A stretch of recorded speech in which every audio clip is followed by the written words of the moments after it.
Blair. Girls and Boys there, Steve, on XFM 104.9. So, it's not so bad, really, because we didn't plan anything, you know. No. We proved the supernatural. We were wrong about that. Well, just one other question. Was there anything else in this woman's house that led her to believe that there were ghosts, or was it just the fact that, you know, Tweety or whatever his name wasn't chirping? You see, this is the problem. I was watching UK Style. I was watching something on that. What were you watching on that? It was, do you know, it's not changing rooms, it's like that, but cheaper. Quite seriously, right? You might be the most interesting man in the world.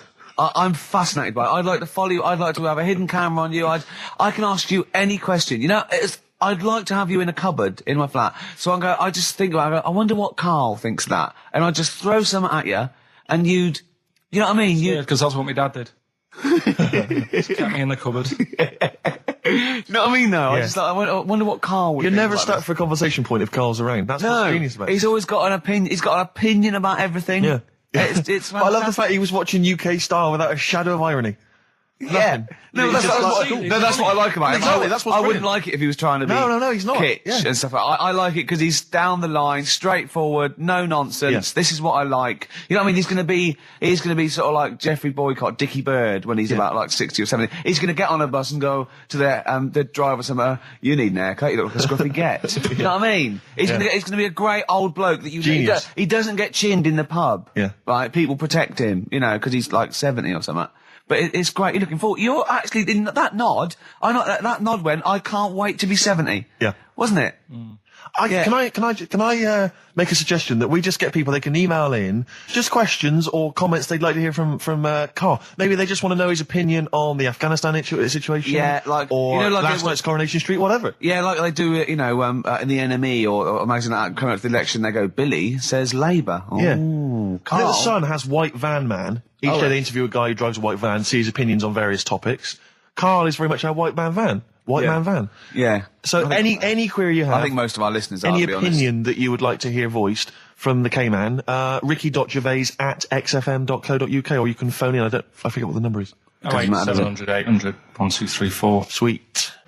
Black Rebel Motorcycle Club, Love Burns, XFM 104.9. I'm Ricky Gervais. My name's Steve Merchant. Karl, what's your name? Press the buttons. That's it. Karl, I press the button. Yeah. Oh, bless him. People are loving the K-Man, aren't they? They are. People are saying they love him. He's just. He is. He's I think we've created a whole new Will McDonald. I like to think so. Yeah. Karl. Or Gordon the Gopher. I used to have a show in Manchester. Did you ya? used to host a show? Yeah, overnights. What kind of things was it? What kind of stuff?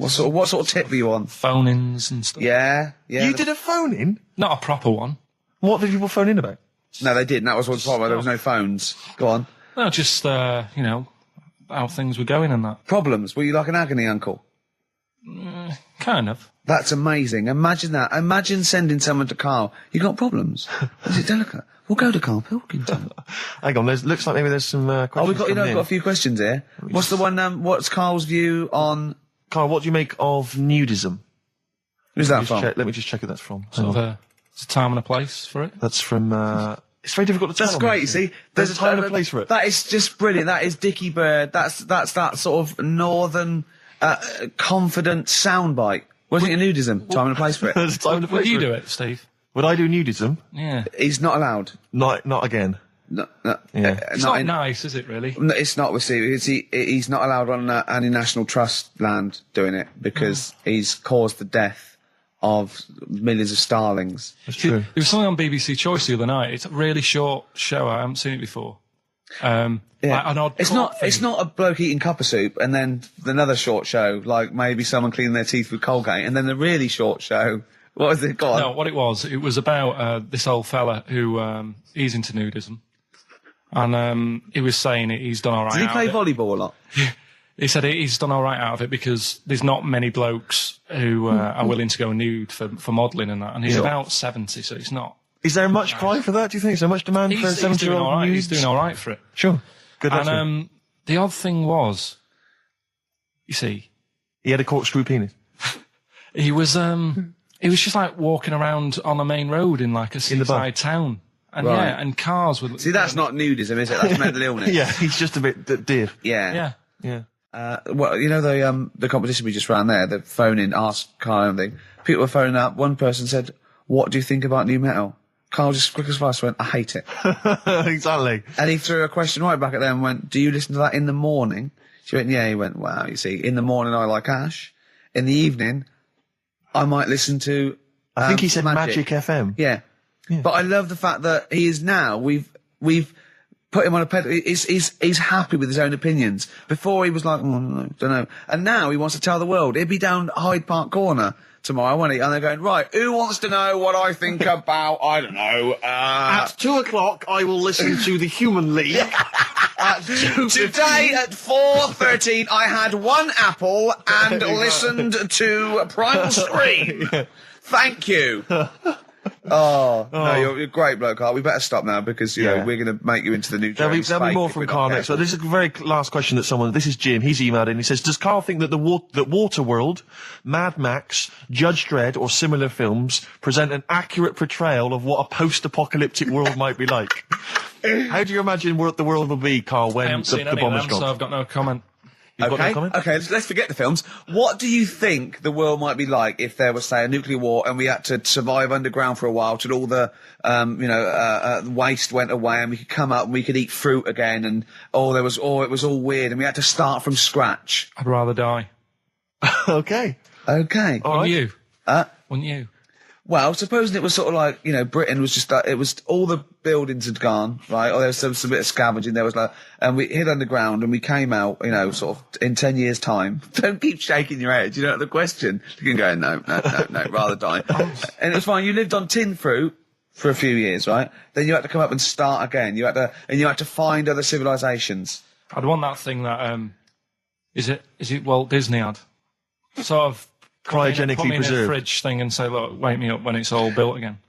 I couldn't be doing with that, walking around with a hard hat on all day. Yeah, what would you do? Set an alarm clock? You're the only person. What you get in a fridge and leave a note. If you find this, do not disturb till 2012. You know what I mean?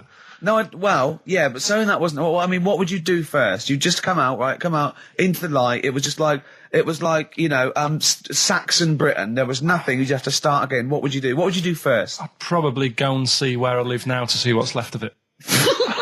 I love how he thinks.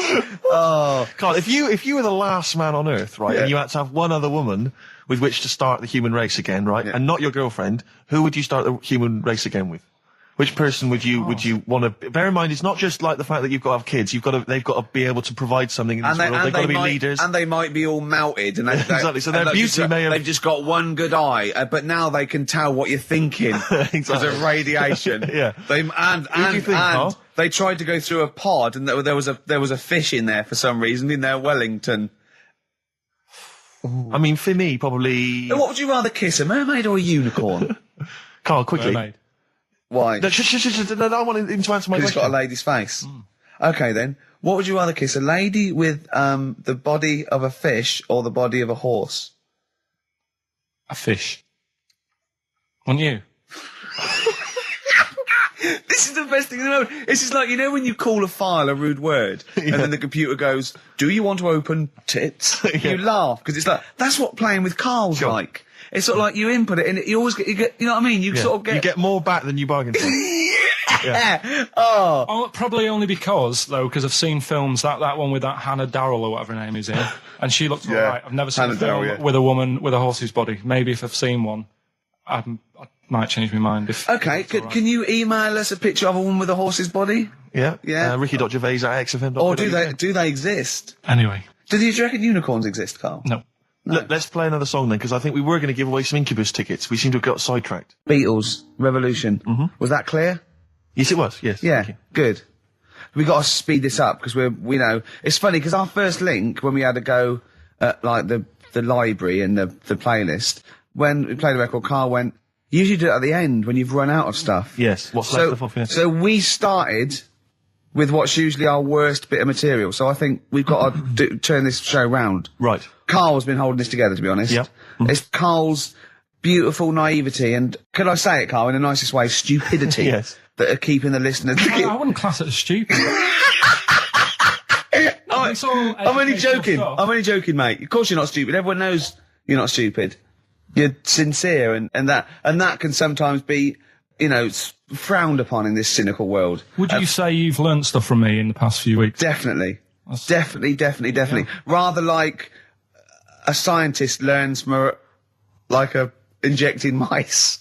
Yeah. No, but I've learnt from you about ants and stuff. I think every week, as weeks go on, I feel like We're learning from each other. I'm learning more now than I did when I was at school. And can I just clarify? Yeah. You weren't raised as an experiment and you escaped from a laboratory. You had regular upbringing in Manchester and that. Yeah, I didn't go to school much because my mum and dad had a caravan. Right. Don't Be Light, XFM, 104.9, 5 to 2. Absolutely. Ricky Gervais with me, Steve Merchant. Smirch. Smirch. The Smirch. The Smirch. And the K-Man. KP, Karl Pilkington, the K-Man. Pressing the buttons. Yeah. See that in Heat this week? What was it? About the campaign to stop Karl going back to Manchester. You know, because he's a miserable sort of northerner who goes, London's crap and I'm going to go back up north. Yeah. And I only need 40 quid a week to live up there like king and all that sort of Yes. rubbish.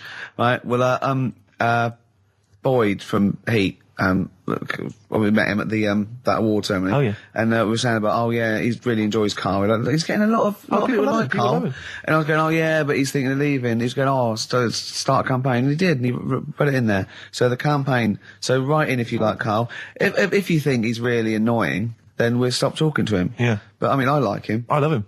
Yeah. Have you ever read the White Van Man column in The Sun, Karl? I've seen it. Are you familiar with this? This is where every day in The Sun they interview a guy who drives a white van, just, in order to get the kind of voice of the man on the street in the paper. And he has to answer, or just give his opinions, really, on events that have made the news each week. Just thought we could maybe throw some of these at you, Karl. Go on. Because we know to see what your views are. Yeah. So, just the first thing that comes to your mind, the sort of your initial reaction to each It's of these. top all things, but you don't need to know about them. It's just your philosophy on it. Yeah, so, just your views. Yeah. I have had a few days off this week, remember, so I don't know what's going on in the world. Yeah, you stayed in London, though, didn't you? Yeah, You didn't bury yourself, did you? I normally see the news, but I didn't this week. Okay. So, what was your view on Will Young beating Gareth Gates in the final of Pop Idol? Don't like him. You know what I was thinking about when I was watching it all the way through? Yeah. How he looks like he's got a wire coat hanger in his gob. That sort of... Right. Again, it's radio, Karl. Radio. It's a great face. The funny face you're pulling doesn't Yeah, translate. and, a radio. And that's a problem for you, is it? And just the way he's from a really rich family. I opened up the paper on the Monday or something, and it had like, he went to a posh school and he's got loads of money already. Yeah. It's just a bit... Key. Right, now, what's the second All right. question? There have been huge rises in street crime, especially muggings and carjackings. What's your view there? More youth clubs are needed, aren't there? You think more youth clubs? I like that. No? Okay. No, I like that because it's so 1950s. Yeah, it's sort of like you want a Bobby on the beat that'll clip you around the ear. So once they've come out of national service... Yeah. No, I love that. And if you find someone smoking a wood bomb, you make them smoke 50. Yeah, exactly. Oh, this is great. That is great. Did you used to go to youth clubs? Yeah. And they kept you out of trouble? You used to get into a fight afterwards when Sure. you came out. But for the sort of hour and a half you were there? You had a bit of pool and some boxing and Yeah. a bit of pop.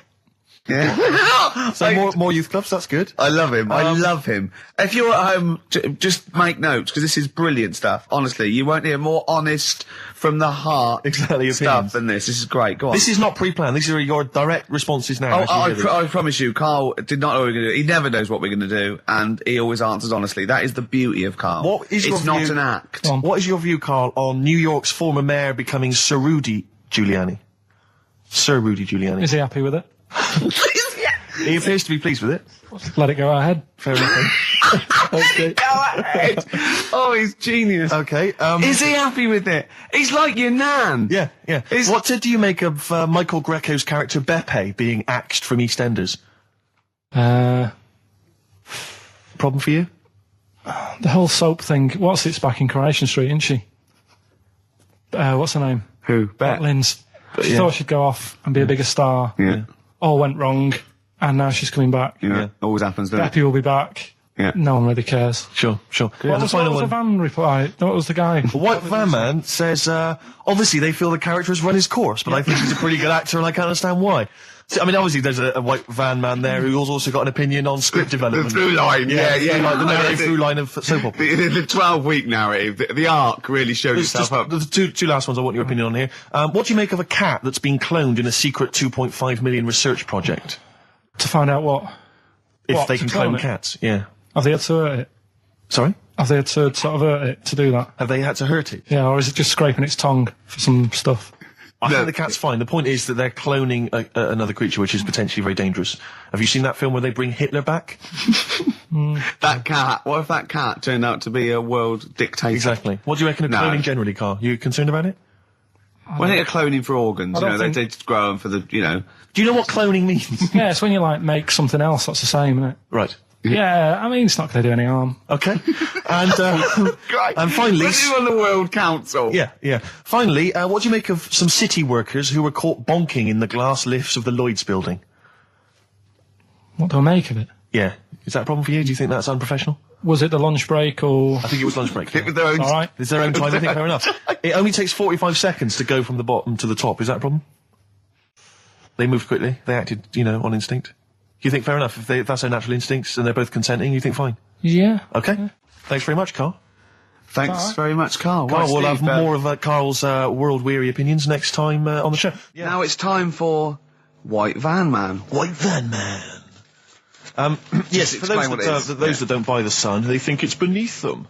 White Van Man is a column they have, I think, every day, actually, and they just get sort of some, Joe Public to kind of comment on the week's news. Just seems to me, that it might be interesting to get Carl's views on some of the big events. Not because we think that Carl hasn't got a valid sort of viewpoint. No. Because Carl sees the world differently to some people, that's all, and that's what's interesting. Like an artist does, or a... Exactly, yeah. He's very bohemian in his outlook. Yeah. Do you feel that you're up to scratch on this week's news? I don't like this bit. Do you? No, just relax. Why not? It's pressure. No, because you just have to give us your first opinions. For your honest answer, that's all we've ever asked of you, Carl, and it's all you've ever given us. Your honest, your first from the heart view, yeah? Don't worry, just relax. Just chill in. Are you worried that people are listening and thinking you're an idiot? If my girlfriend's listening now, go and have a wash or something.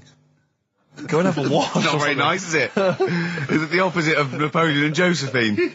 Yeah, go on. If you're going to visit me again, Josephine, for Christ's sake, wash. Well, I'll ease you in with something fairly easy, a music-based question. Kylie Minogue versus Dido as Queen of the Brits. What's your view there? Go and have a wash. It doesn't really matter, does it? It doesn't really matter. What doesn't really matter? With the Brits. I was watching it the other night, and I think Kylie will be a good-looking old woman. Do you ever do that sort of stuff? Steve, I want to celebrate with you. Every time he opens his mouth and says something like that, I want us to open a bottle of champagne. I know what you mean. Do you know what I mean? It's sort of like we did that. Yes. No, do you ever do that, though? Look at people, and another person who springs to mind, Jenny Powell. I don't think she's that good-looking now.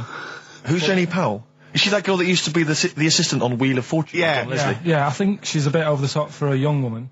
But when she gets older, I think she'll be a bit of a stunner. Okay. So for you, Kylie, whereas you don't feel that about Dido, is that right? She's alright, she's normal. I prefer Kylie's sister to Kylie. She looks, I can imagine her being hard work to live with. And who, Kylie?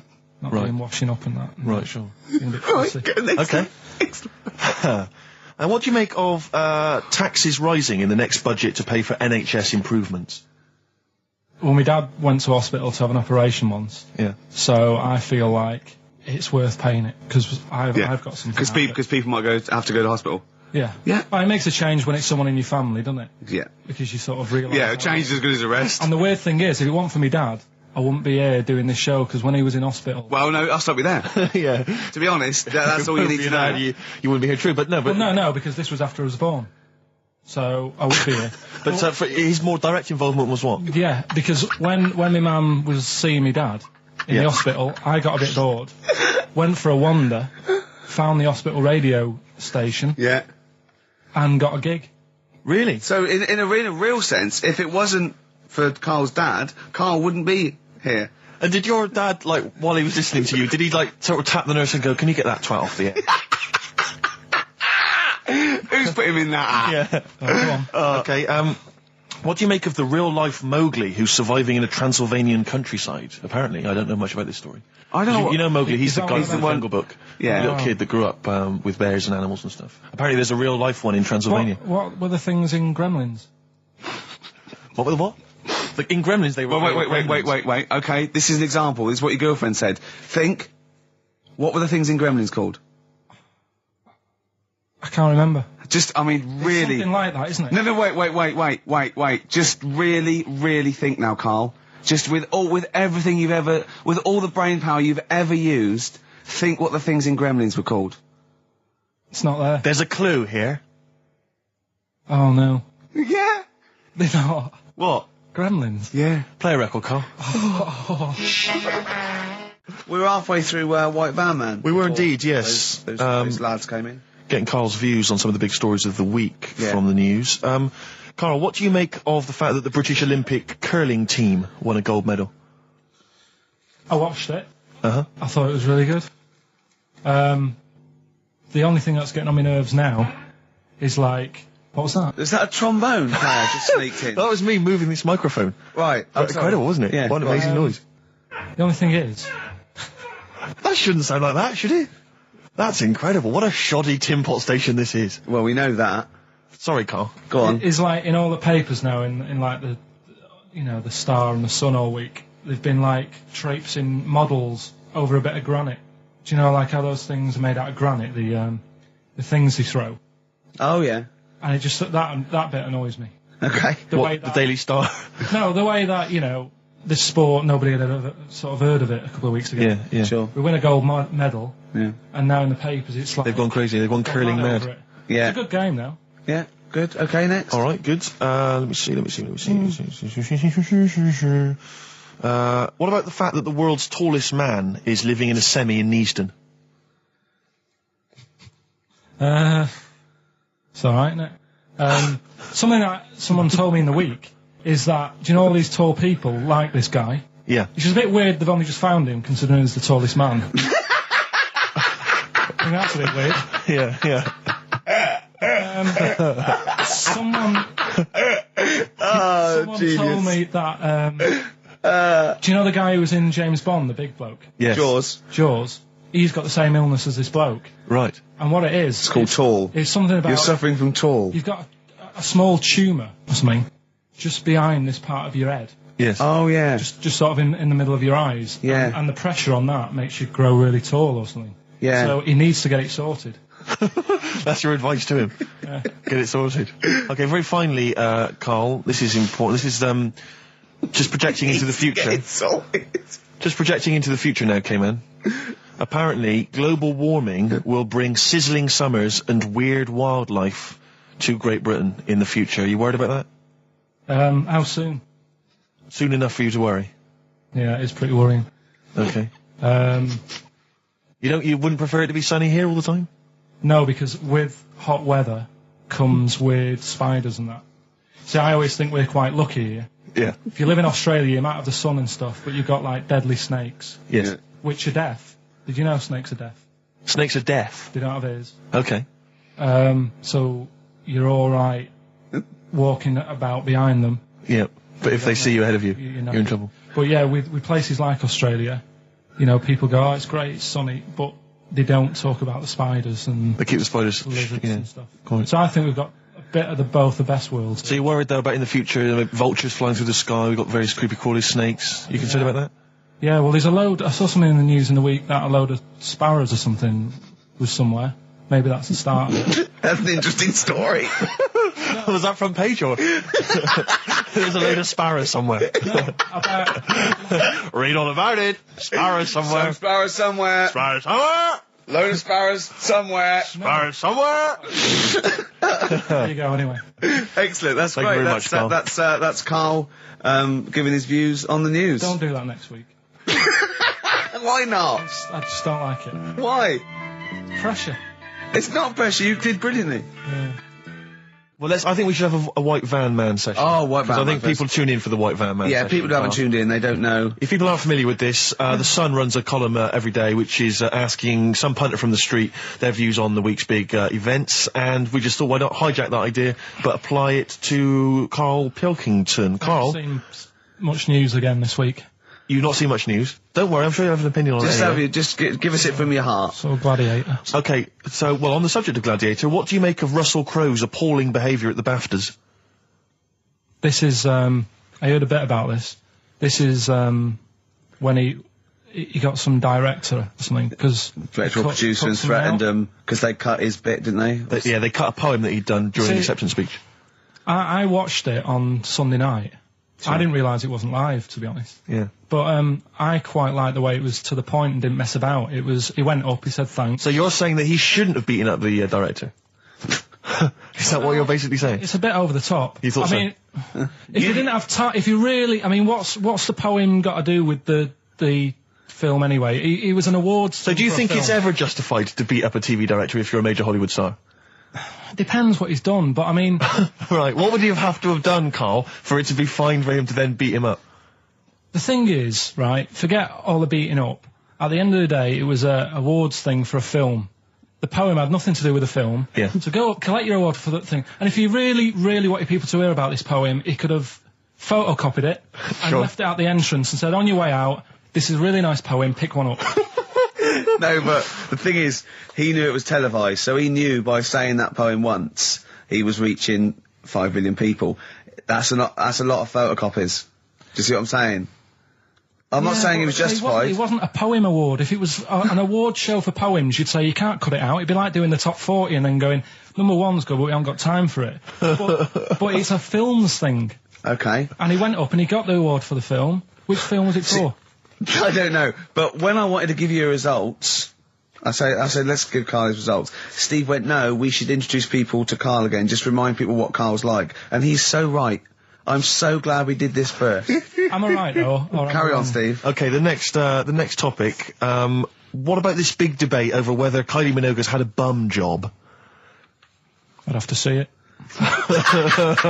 Next. Okay.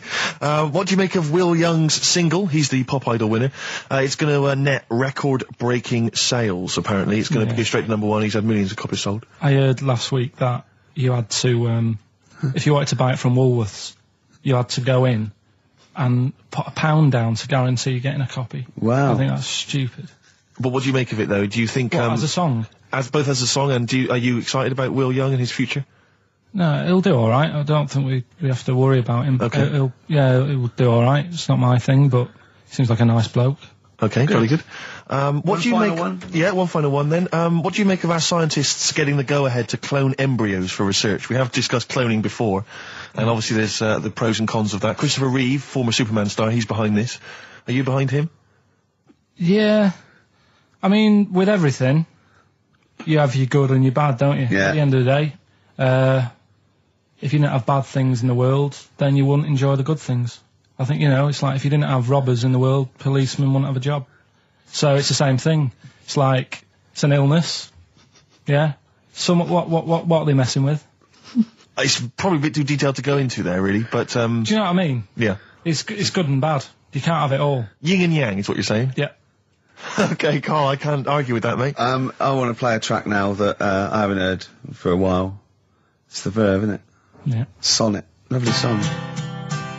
Coming soon, those big exam results.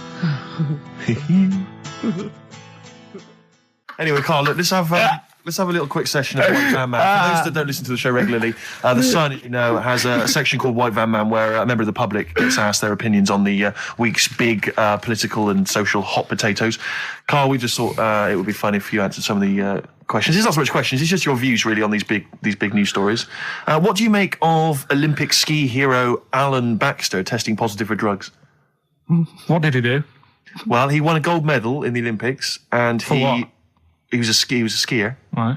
And he won gold medal, and they've just tested him positive for some kind of illegal drug. But what? I mean, if he did, why take drugs to ski? Why? Because all you do is balance. But imagine, it'd be amazing if you were stoned, like going down a hill. Yeah, it's not like you have to... It's not going to help you, is it? No, it's not just like... gravity that's doing all the work, isn't it, with skiing? Yeah, but it's often to do with your athleticism, isn't it? It's No, but it'd be like saying, and we've just found out the people on the toboggan were on crack. It's not going to help them. You sit there and you go with the flow, and you hold Could I say, the drugs he was taking... that's his defence, probably, it probably wasn't jacking up H or, dropping a few E's or getting stoned. He was probably taking more sort of performance-enhancing drugs, as opposed to him just, scoring some shit around the corner from someone, getting off his tits and jumping in a toboggan. Doesn't mean that, does it? He wasn't off his nut. Yeah. You tested you. You pissed out your head. But why doesn't he just say, "Don't be stupid. Why would I do that? It's just not going to help me out." But it is, isn't it? Because performance-enhancing drugs do. Wait a minute, Steve. Wait a minute, Carl. Right, look at this way. Okay, look at me. Yeah, have I got his attention? Yeah, the lights glinting off your ring there. Yeah. Okay, right. Now keep concentrating. Right. Some athletes, you're aware they take drugs. That's to build up Swimmers muscle and stuff. Yeah, swimmers. For example, runners, yeah. Not only do they help build muscle, right, but they can actually, give them a boost performance, right? They're sort of like steroids and all this sort of stuff, right? So that's the sort of thing we're talking about, okay? Right. So again, he wasn't on a bomb would that help before. You? What? Why would that help you when all you've got to do is balance on skis? Not when you're at the Olympic level. Yeah. There's a lot to do with, your body and your legs. It's practice, isn't it? It's like if you've skied for years, then you've got good balance after a bit. Oh, do you know what, Carl? Do you know what? You've made a mockery of drug taking.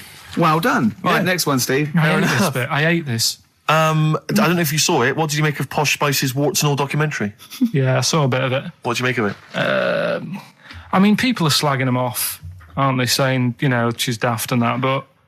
Don't you. She's... I think they're all right, honestly. Yeah, right. She's all right. I mean, I think David's really a decent bloke. Sure. Do you agree that he's quite a simple man?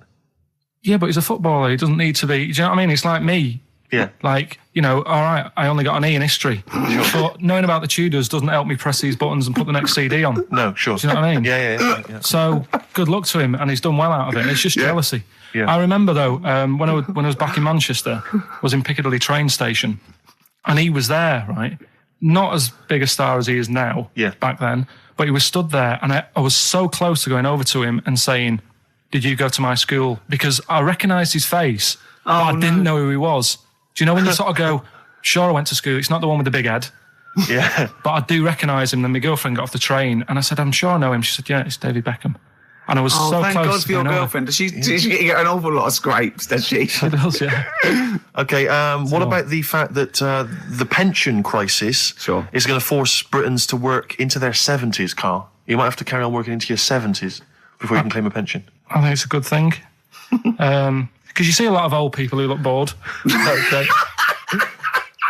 And I honestly think if you keep your brain busy, you'll live longer. Yeah. It's only when you actually shut down, right, that's when your body sort of dies because it doesn't feel it has a purpose. Yeah. It's like if you've got flu, keep going to work. If you have a day off, you just feel worse. You'll mope about at home. Doesn't do you any good. What about where do you draw the line there? What if you say lose a finger? Pop into work? Depends. If you can't concentrate because it's painful. But what if you're a typist? You're not going to type as many words, but you'll do more at work than you would having a day off at home. Sure. Okay. Tony Blair turning trendy with his Paul Smith designed naked lady shirt. I don't know if you've seen this. It's the one with the pictures of naked ladies on the cuffs. And, I mean... Okay. And finally... see, this is what annoys me about this feature. It's just, what's that? So what? Yeah, but it's the Prime Minister of this country wearing a trendy shirt with naked ladies on the cuffs. All right. Okay. And finally, what do you make of the fact that Top of the Pops have banned Will Young singing both tracks on the #1 slot, and consequently he wasn't on there at all? They had to show the video. It's the first time anyone's ever made this demand. He wants to sing both the A and B side. Well, he can't. It's double A, yeah. Double A side. That's what he wanted to. That isn't how it works, is it? Yeah, I agree, yeah. And the thing is, which one... I mean, at the end of the day, loads of people have bought it, haven't they? And it's like one of the best. So it doesn't really matter what it is because people have got it. They can listen to what song they want at home. Doesn't matter about what Top of the Pops do. Yes. And it's just annoyed me now. Who's annoyed you? Just what goes on in the world. I tell you, you're better off not knowing. It's better being in my little world. If that's what people are talking about on the streets and asking the white van man, do you know what I mean? I think you're right, Carl. I think you're right. Shall I play a lovely song for you? Because you're getting all stressed now, aren't you? I've not had a good day. No, I know. We tell you about it later. It's not a good day. Well, I'm going to play a Neil Young track here of Harvest. It's Alabama. It's beautiful, and this is for Carl. Right. Steve, it's time for...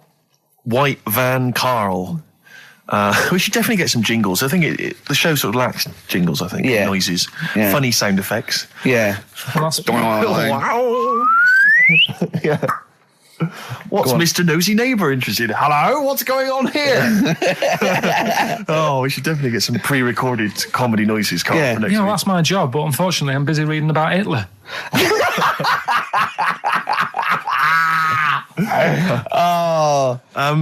For those that don't know and aren't familiar with this feature, basically The Sun runs a white van man column where it asks just people who, every men and women, their views on news stories from the week, and we decided we'd just ask Carl his opinion on some of the same issues.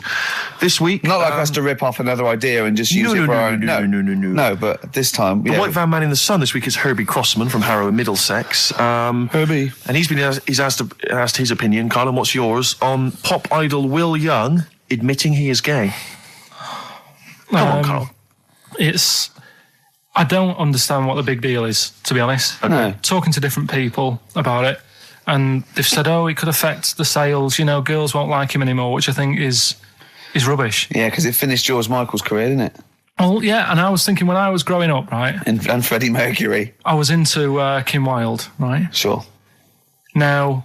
And her kids. You're not going to tell me she's gay, are you? No, but if they said, she's a leather, right? I wouldn't say, right, that's it, I'm taking kids in America back to the shop, I'm disgusted. Sure. I liked her. Yeah. I don't think I'm ever going to meet her and marry her and that, so what does it matter? Yeah. Will Young, he's a good voice, he's gay, a lot of gay people in the world. Georgie boy was gay, I guess. There you go. Nothing more and nothing less. The kindest guy I ever knew. So Do you Bowie? No big deal. That's one of your favourite songs, isn't it? Brilliant. Killing a Georgie Parts 1 and 2, isn't it? Yeah.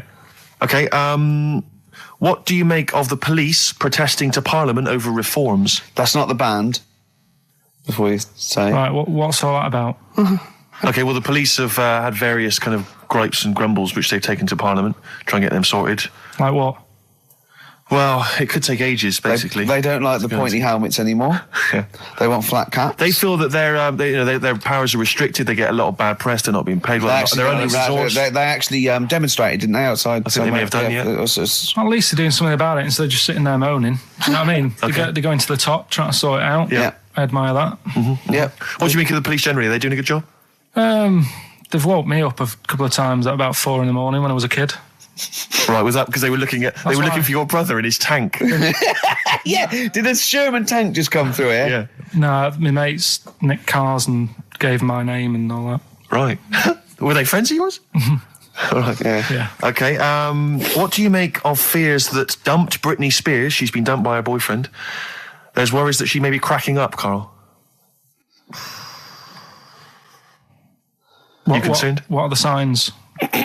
I'm not entirely sure. I'm just reading from this section, but I would assume that she's obviously showed signs of depression, maybe. She'll be all right. I remember, Zoe Harris, when she sort of got bored of me when I was a kid. Yeah. Get over it. I don't even think about her now. What? And how long did it take you? How long did it take you to get over Zoe Harris? How long did it take you? To be honest, right, it was like one of my first girlfriends, and she was a pain. I remember I went out with her because she wouldn't stop hassling me, right? Yeah. I remember A good reason to fall in love with her. Oh, go on then. I never talked to her, and then the bit that really got me, I thought I half liked her, and then I remember, right, we were at a school party, sort of infant school. Infant school? Right. Are you sure it wasn't junior school? Well, it's on the cusp. Yeah. Like when you're about to leave infants and go to the next one. Yeah. And she was crying. Because You were saying, I don't think we should move in together. She was crying. She was crying. How old was she? Had you stolen her milk? She must have been nearly 6. Why didn't she grow up? No, she was crying because somebody had stood on a dress and put a bit of an hole in it. And I said, oh, for God's sake. I can't stand this. Oh, So God. you- I just think him. So you gave her a slap? I just think of him like 6, like with clogs and a flat cap, going slightly bald, going, for Christ's sake, woman, come on. Oh, Light my pipe. That finished it because all her mates were saying, come on, Carl, she's upset. And I was like, oh, whatever. So again. hold on, though. Wait a minute. What do you mean all the mates were saying, like, come on, Carl? They were 6, weren't they? Yeah, but they were saying, come on, she's crying. Help her out. And, Like, look, and you did nothing? I She's can't. not injured. Got a hole in her skirt. Yeah, but she was upset and you were her boyfriend. Well, So what did you do? Tell me the story. Where were you? Didn't work out. You were at some kind of school do. There was a hole in her dress. It didn't work out, he said. Do you treat your current girlfriend in the same way? This callous disregard for someone's feelings? His current girlfriend does not tread on her dress, does she?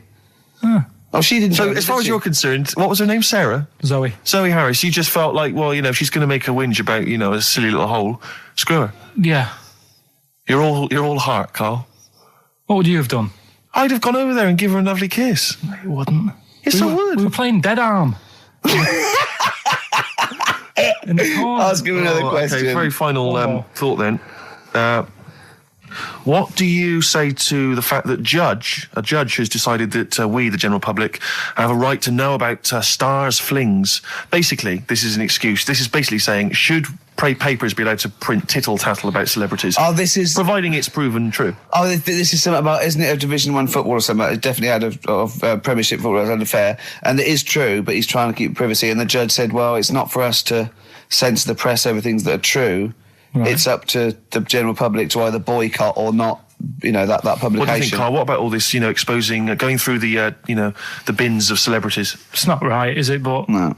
People are interested in it and buy the papers to read it. Do you know what I mean? I mean, like I said to you the other week, everyone has a go at Beckham for not being that bright. But at the end of the day, he's a good footballer. It doesn't really matter what goes on off the pitch, does it? Do you know what I mean? Yeah. So, but what if you were a celebrity and they sort of splashed over the front page the fact that you just, didn't care less for Zoe Harris and her torn dress? Zoe Harris is still upset. Yeah, they dug her out, The night Karl Pilkington reduced me to tears. Nah, I haven't done anything that bad. Sure. I won't be worried. Did you win the Dead Arm contest? No. I was thinking about that the other day. Do you think there's a chance I could get blood clots in later life? Did you play that a lot? Yeah, a hell of a lot. Did you ever do it, but kind of headbutting? No. Okay. Because that would have explained something. Dead arms. Sure. Any more? No, that's it, Carl. It was with people's blessing, was it? You had to give them a go? Yeah. And you played it with girls? No. All right. Oh, my mates. Right. So you were playing Dead Arms while she was off dancing and getting her hole ruined? Yeah. You romantic, you. That's great. And you haven't changed a bit, have you? You still do that to this day, don't you? At functions and events. Oh, dear. What track we got here? You've brought in a track. Yes, I just thought I'd dig out some old Elliott Smith. I've quite enjoyed his work, and this was a previous single and the first track from his album Figure 8, Son of Sam. Express 2 featuring David Byrne, Lazy, XFM 104.9, quarter to 2. I'm Ricky Gervais. Steve's got the sun. Yes, we're just going to be doing White Van Carl, where we ask Carl the questions the Sun asked some other bloke. That's right. Because we think Carl's got more to say than anyone on anything. Carl only tells the truth, by the way. Just remember that, listeners. Off you go. Yes, well, today's White Van Man in the Sun is John Slade. He owns his own door maintenance company. His answers are very informative, I have to say.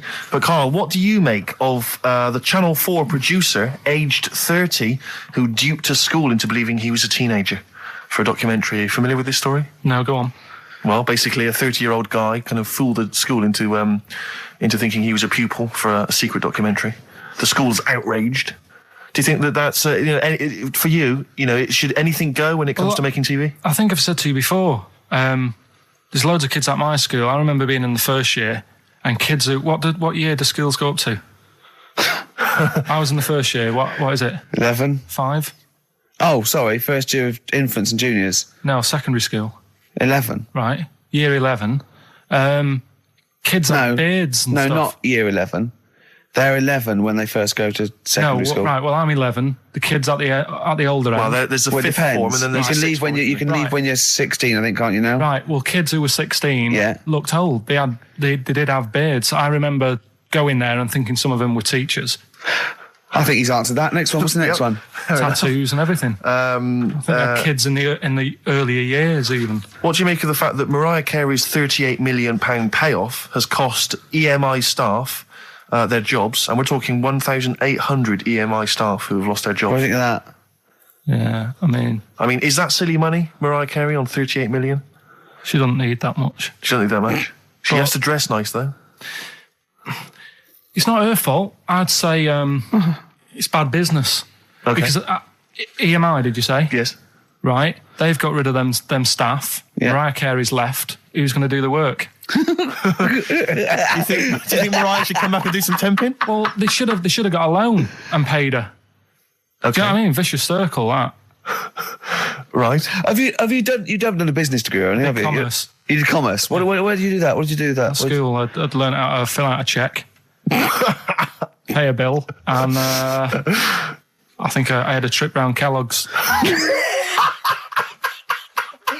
Did you get an O level or a GCSE? We know he didn't. You know, I did. But was there a commerce exam, or was it just a division of Can't maths? remember. What did you fill out a Was it check? a subset of It maths? was an option. It was like, if you want to do it, you can. What was it? Fill out a check. Fill out Pay a check, bill. Pay a bill. Have a visit round Nip round Kellogg's. Kellogg's, and I saw my sister's boyfriend there at the time. He sorted me out with some variety packs. Really? What was in them? You know, Rice Krispies and Good stuff. Cocoa Pops? Space Dust or whatever it is. Space Nuts. So, sorry, that wasn't Ken Dodd, no. No. That was someone else, was it? That was an aunt. That was it, yeah. That wasn't Special K. Oh, dear. What about this then? Home Secretary David Blunkett admits that muggers rule some streets.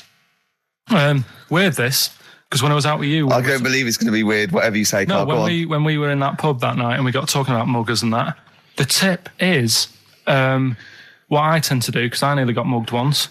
Act You mental. what? You nearly got mugged once? I nearly got mugged. Yeah. But I tried this technique of acting a bit mental. Right, and how did you act mental? Well, this guy wanted me trainers.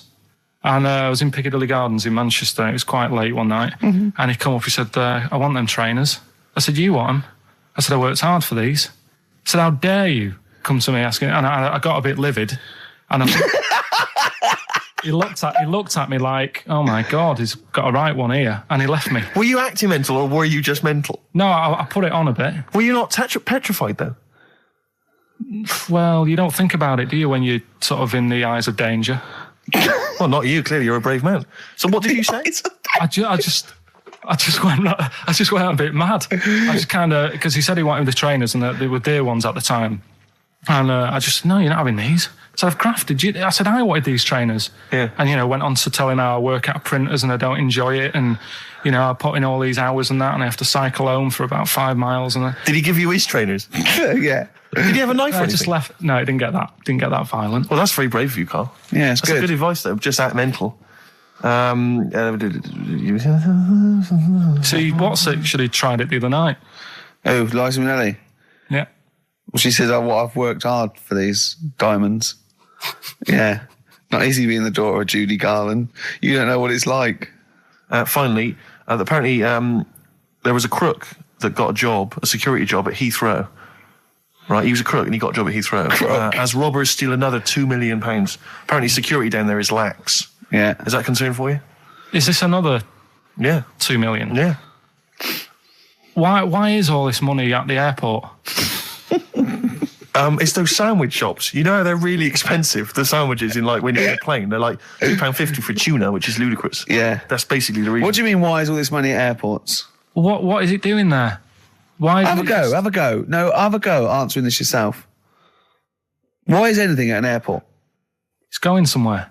Or coming in from somewhere? Yeah, but money, you can sort it out through the bank, like phone banks and that. Have you done commerce? You know a lot about paying bills and writing out checks. Don't you?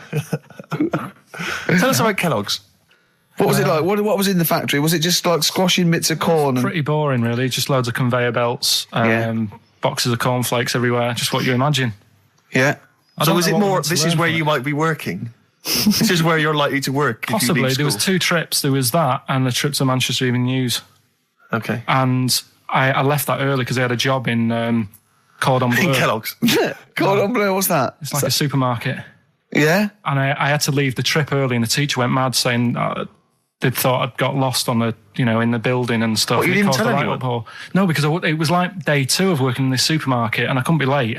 I thought by the time I explain where I've got to go and everything, I'll be even later. Sure. So I just left and then apparently they were searching the building and everything for me. Oh, I was were you? stuck in a printer. Don't know. Stuck in a printer? I don't know. What was the printer's name? You worked at a supermarket called Cordon Bleu. Cordon Bleu. Brilliant. That's great, isn't it? It's rubbish. Oh. Got sacked. You had What did you get sacked for? Messing about in a back in the car park round the back. Yeah. Right, there was a grid, and all the concrete had gone funny. So when it rains, you got like a big lake. Oh yeah. Right. And I got in. Do you know those big metal trolleys you get to like put all the food in while? Oh yeah. And I got in one of them and pushed myself out into this lake Of cement. No, water. Full of water because it'd been raining. Right. And I got stuck in the middle, right? And the boss was like, "Where's Karl? He's meant to be doing, facing up the beans." And I was like, you were stranded in a lake. So someone said, "Oh, I saw him messing about out the back." He came out and saw me stuck in the middle of this lake in a trolley, and he said, "Get back in." I said, "Would you say no? I'm filming sharks." I said, "It's too deep. I can't get out. You'll have to pass me something." And he said, "I'm not passing you nothing." He said, "You can get out of there and walk through it." I said, "I'm not. I've got my trainers on, probably the same ones." Yeah, you've risked your life for them. Yeah. I said, "I'm not getting these wet." He said, "What are you going to do?" I said, "I'm going to wait for the water to go down the grid." He said, "The grid's blocked. Now get out or you're sacked." I said, "Well, I'm not getting out." He said, "Right, you're sacked." So you were sacked? How long did you have to wait for the water to go down the grid? In the end, I did get bored, and I sort of did a bit of a leap and a jump and got 1 foot wet. How long were you waiting? About half an hour. Just think of it. I mean, how did he get himself into that situation? That's fantastic. Should we play a record? Oh, definitely. That's a joy. Oh, you're an absolute pleasure. More White Van Man next time on the show. Electric Soft Parade. I keep trying to get the album for free from you, Karl. You've not sorted me out yet. I have to rely on other people to give me different copies. No, I did try. Tracks. I'll keep trying. Please do. This is one called There's a Silence, Electric Soft Parade. Right, well, it's time for White Van Man, which is where we ask Karl the questions that the Sun asks someone else. Exactly.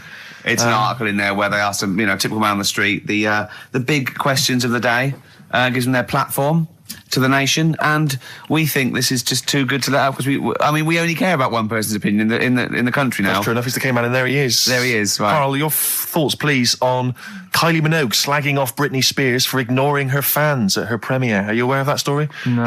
She got booed at her premiere of her new film, Britney, because she'd left her fans waiting for like an hour. Some of them had travelled up from Bristol, other parts of the country. 3,000 of them. Loads of them screaming for her. She just went straight into the theatre an hour late, just gave them a quick wave and straight in. Didn't even bother to shake their hands, sign any autographs. So they were booing. What do you think of that, Karl? And Kylie's obviously said that was actually outrageous, and you should treat your fans with respect. What do you make of it? So she did wave. Yeah, but literally as she was walking into the theatre. Was it raining? No, I don't think it was. He's like a defence lawyer who hasn't really read the brief. He's just winging it. Judge's first joke, was it raining? No? Oh, shit, I was relying on that. Was she running late for the start of the film? Yes, but that's her own fault. I mean, the people are inside. They're not going to start the film without her. It's Britney Spears. Yeah. She could take some time out. When Tom Cruise came here, he spent like an hour and a half shaking people's hands, talking to people on their mobile phones, all sorts. That's Tom Cruise. He's a bigger name than Britney. I know, but he's a smaller person, but he's a bigger name. What do people want from people? Do you know what I mean? Yeah, an autograph, things like that, a photo. This one's going nowhere, Steve. Is there another one? Fair enough. It's not bad. If she had more time, she might have done it. I bet she would have done it on another day. I mean, I'm not feeling too good today. But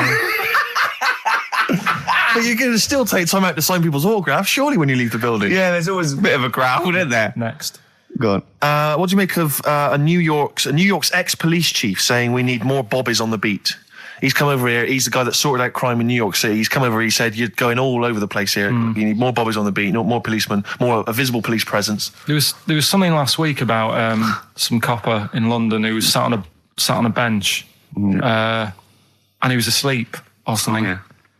And people were like outraged because he should be looking after England's people, not nodding off on a park bench. Which is a bit daft because they were shouting he should be looking after England's people. Was this the 16th century you went back to? What do you mean he should be looking after England's people? Wherever he was, if he was in a park somewhere, they were really annoyed because he was asleep. But sure. He was probably undercover. But the thing is, if there would have been any trouble, I'm sure he would have woke up. Yeah. If there was any if someone needed help and they screamed, he would have woke up. So I don't know why they were having a go at him. Yeah. And he might not have been there at all. So, it was, so he probably have his radio turned on, didn't he? Yeah. Listening to Heart. So you're not concerned then that there's not, the crime's going up? I think there's enough. I see quite a lot of them whizzing around. Okay. You're happy then? Yeah. As long as you're happy, Karl. So you don't think it's too much crime? No. Just the right amount of crime? Yeah. Placebo, The Bitter End. That's the first single to be lifted from their forthcoming album, Sleeping with Ghosts, which you can hear in full on the XFM Online listening posts. I'm Ricky, you cheeky little devil, Gervais. With me, Steve. All right, ladies, what can I get you to drink? What, you think I'm made of money? I meant half a mile or something, merchant. And Karl, oh, I'm stressed. If it's too hard, I don't want to do it. Pilkington. Indeed. Oh, well, it's nice to be back, Rick. Rick, I heard a rumour that you weren't going to be playing great music today. I'm assuming that's wrong. It is wrong. This is what I mean about the grapevine and just Chinese whispers. I'm not having it. There's some great music coming up. Right. I also heard that there was going to be some boring chat. Sorry, it's that. Well, I want names. I mean, I don't want to name names, Rick, but that's the gossip I heard. It's totally wrong. I heard it was going to be inane, ill thought out, often stupid. No, Carl's not going to talk so much this week. We're going to try and sort of bring it back to real radio. So that's an absolute lie. Yeah, great. Good. All right, Carl, had a good week. Yeah, not bad. Have you? Going on holiday now, aren't you? Well, I will be doing later. Tell you about that later on. What, there's a hook. Can I just check, because there are rules in place, aren't there? Yeah. There was a big bust up in the week. I'm only allowed to wind him up. I'm not allowed to wind him up socially now. I'm not allowed to, what am I not allowed to do socially? I think squeezing the head. Socially, has been crossed off. Right, okay, and I agreed to that because it got to a head where, Carl was really upset and he was thinking of just giving it all in, weren't you? Yeah. Yeah, why was that? Because you were just winding me up too much.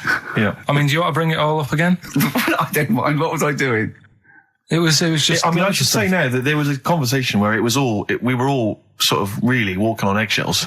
It was frosty. It was a conference call, and Carl was on one end. And I'll tell you, I was very much a mediator. I was very much a UN mediator. What do you think of that? It was difficult to sort of keep it serious when I'm saying stuff like, I'm sick of you putting a Burger King bag on my head.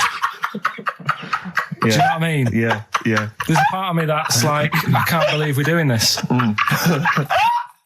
What I like about it is that I'm laughing and going, well, I won't do that anymore. And he's going, you can still do it on air. And like today, I came in, I went to squeeze Zed, he went at 1 o'clock. I love those rules. Yeah. I love those rules. Well, between the hours of 1 and 3 on a Saturday, you can squeeze his head, you can put a Burger King bag on his... I can't wait. It's terrible.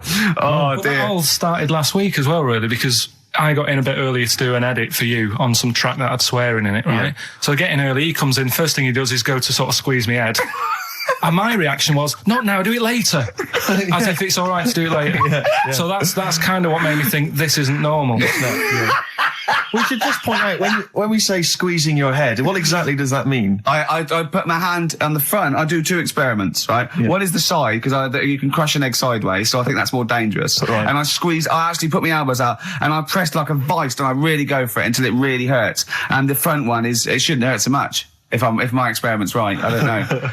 Well, it was all this that sort of, built up. Sure. And the research that you're doing there, Rick, is that going to be available online at some point? Well, that was the problem. That's what I was saying to him, because it kind of started last week. Well, it's been going on since we've known you. Yeah, really? Yeah, but I just upped it last week. It got out of hand a bit. I upped it to when I think it got to ahead on Thursday when I filmed it. That was it, yeah. That's right, yeah. I brought in a cameraman to film me torturing him. And there was some people from the 6th floor being shown round. Yeah, some management and that, showing probably clients round. Sort of, they've probably been on all the different floors, same what all the different radio stations do. Fox. This is XFM, the sort of this sort of noise going on. Yeah. You see them all look down and saying, don't do that, right? Sure. They might want to spend a load of money. Yeah. Right? Yeah. And he's doing that, he's wrestling with me, he's filming it. So that's when I just thought, It's mad, isn't it? And then when we were having the argument on the phone, I was saying, has this been some sort of experiment? Yeah. He did. He said that, and of course I lost it. Yeah, but it's all good now. Do you want to squeeze his head before we play the next? I won't at the moment because we've got to get on. It's not right, and that annoyed me as well because I was trying to find out where he was going. I was filming him. I was going on waiting for Karl. Told Johnny he's meeting a mate at 6, which annoys me on 2 counts. And I'm just doing it to the camera, So I'm gonna follow him and just turn up and go. All right, where you been? But then when I came and he went, I'm meeting a mate, and he told me where it was. So I told him that spoils my fun. Of course. Because you'd want to just track him down. I don't want him to like it. Yeah. Which is pulled the rug under my carpet now that he's going to let me do. Do you know what I mean? It's just, it's a little bit annoying. It's that thing though, you see. This happened years ago to me, right? When, you get pally with someone and then you wind each other up and then there comes a time when you just go over the line. Yeah. Right? What happened? Well, it was this lad called Anthony, right? Who was my mate. Yeah. And, we used to sort of always have a little fight in the toilet and that. Right? Sure. Punch each other. No, I want to wipe it. And the punches, used to get harder and stuff. And then, so he hit me harder. Turned out into a proper fight. Yeah. I chipped his tooth on the sink. Right. This happened at school, and it was time for assembly, and I thought, and he's in the toilet crying. I thought, go to assembly. There's police in there in the assembly that day telling people about unnecessary violence. And you thought they were there for you? So I'm like, oh no. Anthony's going to come in a minute, like crying with all blood coming from his mouth. I'm going to get arrested. Yeah. Did you go running and sleep? That was an example of. Yeah. I mean, it kind of happened because I went out with a girl who he fancied. How old are we now? About 8 or 9. I think that's out of order. Going out with a mate's girl. Yeah, but she didn't like him. He had like big ears and that. He had no chance. So why should I? No, but do you know what I mean? All right, I haven't got the looks like I used to. Sure, when you were 8. But that's before the stress of, having head squoze and that sort of thing. I have aged a lot. Having your head squoze. I love your own grammar. That's the past tense, is it? Squeeze or to have squozed. Oh, he did squoze his head. Yeah. Oh, brilliant. So, what about a bit of Bowie? Be my wife. Carl, I'm asking you. I think we can squoze that in. Be my wife, Carl, come on. Will you miss me on holiday? No. Really? No. What? He's joking, I assume, Steve. Well, I don't know. Can you tell? I can't tell whether he's serious or not. What do you mean, no? No, definitely not. I mean, I might, when I get back, I'll go, just have a quick chat, but I'm not going to be sat there going, I wish I was back in London for Ricky to, I've squozed my head. We've sorted the head problem out. Yeah. No, I still won't. No? Okay, well, that's still what I'm saying. I was with Carl in the week. I think it was Tuesday or Wednesday. And was it last week? There was a programme on about the child who was older than her mum. A child that was older than her mum? Yeah, right, which he was looking forward to as much as Oliver, the humanzee. Humanzee, yeah. And I didn't see it in the end. Did you miss it as well? I missed it. So and is what it is this little girl, and she's got an ageing thing. So he was telling me about this. It's all from him. He went, what it is, right? She's about 5, right? But she's aged, so she's actually 90. Right? And I went, oh God, really? He went, yeah. And then he went, could she get served in an off licence? I went, no. He went, well, that's not fair. I went, what do you mean? He went, well, I said, she's 5 years old. She's a 5-year-old girl. He went, yeah, but she's got the body of a 90-year-old. So, oh God, let her have a fag. Wouldn't you let her have one if she... if she asked? Yeah. If you worked in an off licence and she wandered in, right, and... So she's 2'6". Well, I don't know because I haven't seen it. I don't know that much about it. Yeah, she's a 5-year-old. She's 2'6". It's just an ageing process, which is a degeneration of the cells, like what ageing is. It doesn't mean she grew into a 90-year-old woman with a scarf no, exactly. going around the streets. What did you imagine it looked like? I don't know. I mean, she's ageing fast, yeah? Yes, but it's more to do. It's not, yes, yeah. Because it was saying that her mum and dad are pretty stressed out about it, and I kind of thought, well, you'd be forever buying birthday presents. It's not like she's morphing through various ages. Like, my God, look, she's 58 today. 59, we can't keep up. Well, how's it It's work? not that. It's not like it has the same effect as aging on the body. So at a cellular level, there's a degeneration as quick as if she'd gone through. I don't know. I got this from you. I'm guessing, Carl. It's not like she's watching Top of the Pops one week and she's loving it, then the next week she's going, I can't understand what they're saying. Yeah. It's not like music in my day. Dance. I remember. I remember when I was 4.5. They were real bands. Now, that S Club 7 were excellent. Yeah. But what's this tripe? S Club. But if she wants a fag... She's 5 years old, Carl. But she's got to experience everything in a short spell of time. Do you know what I mean? You've got time to sort of... I think you're thinking of her life like that Fatboy Slim video, where it starts off as something crawling out of the sea and then it evolves really quickly over 3 minutes. I don't think that's not the case, Carl. Her mind she isn't aging in her mind at the same time. No, she's not living a whole life in 3 weeks. It's just her body is degenerating quicker than it should. So if you worked in odd bins, you wouldn't serve her with a bottle of wine? No, I probably wouldn't. Well, unless she had some ID, which That's would a probably bit cruel, be fake. isn't it? I said, well, on that and on top of all her other problems, he wouldn't even give her a glass of... Yeah, a bottle of wine. and her ID wouldn't look right because she's aging all the time. The photo would never match. Yeah. Look at my hair there. That was last week. Well, it was 2002. Exactly. We don't know enough about it, so... No, I haven't seen it, so maybe we should apologise because that could sound callous and cruel because I don't know what the whole It was just the title. the vibe of the I was the know title? the title that It's excited something you. like, I'm older than my mum. No, it's the child that's older than her mother. Well, Yeah. so that was weird. There was some good stuff on in the week. You missed that, later. did you? You didn't watch that? Didn't see that. Saw, Maybe someone have it on video for you. yeah, if you taped it and you send it in. Watch it on fast forward. She'd really age then. Imagine that. Whoa! Well, we got some weird stuff to talk about though. What? Coming up later. What? Darren Brown. Oh yeah. That was interesting. I know the fact that the track we've just talked about him asking me nicely not to squeeze his head when people are around, and the girl who ages so quickly she should be served in odd bins. And he goes, "But we've got some weird stuff coming up." That's Carl's world. Yeah. That's our song, isn't it, Carl? Leave all this misery behind, isn't it? Chewing breaks, painkiller. That's what I could do. I could sort of give you a little local anaesthetic and squeeze your head and see how far it would go before... Style, I want to get back off holiday.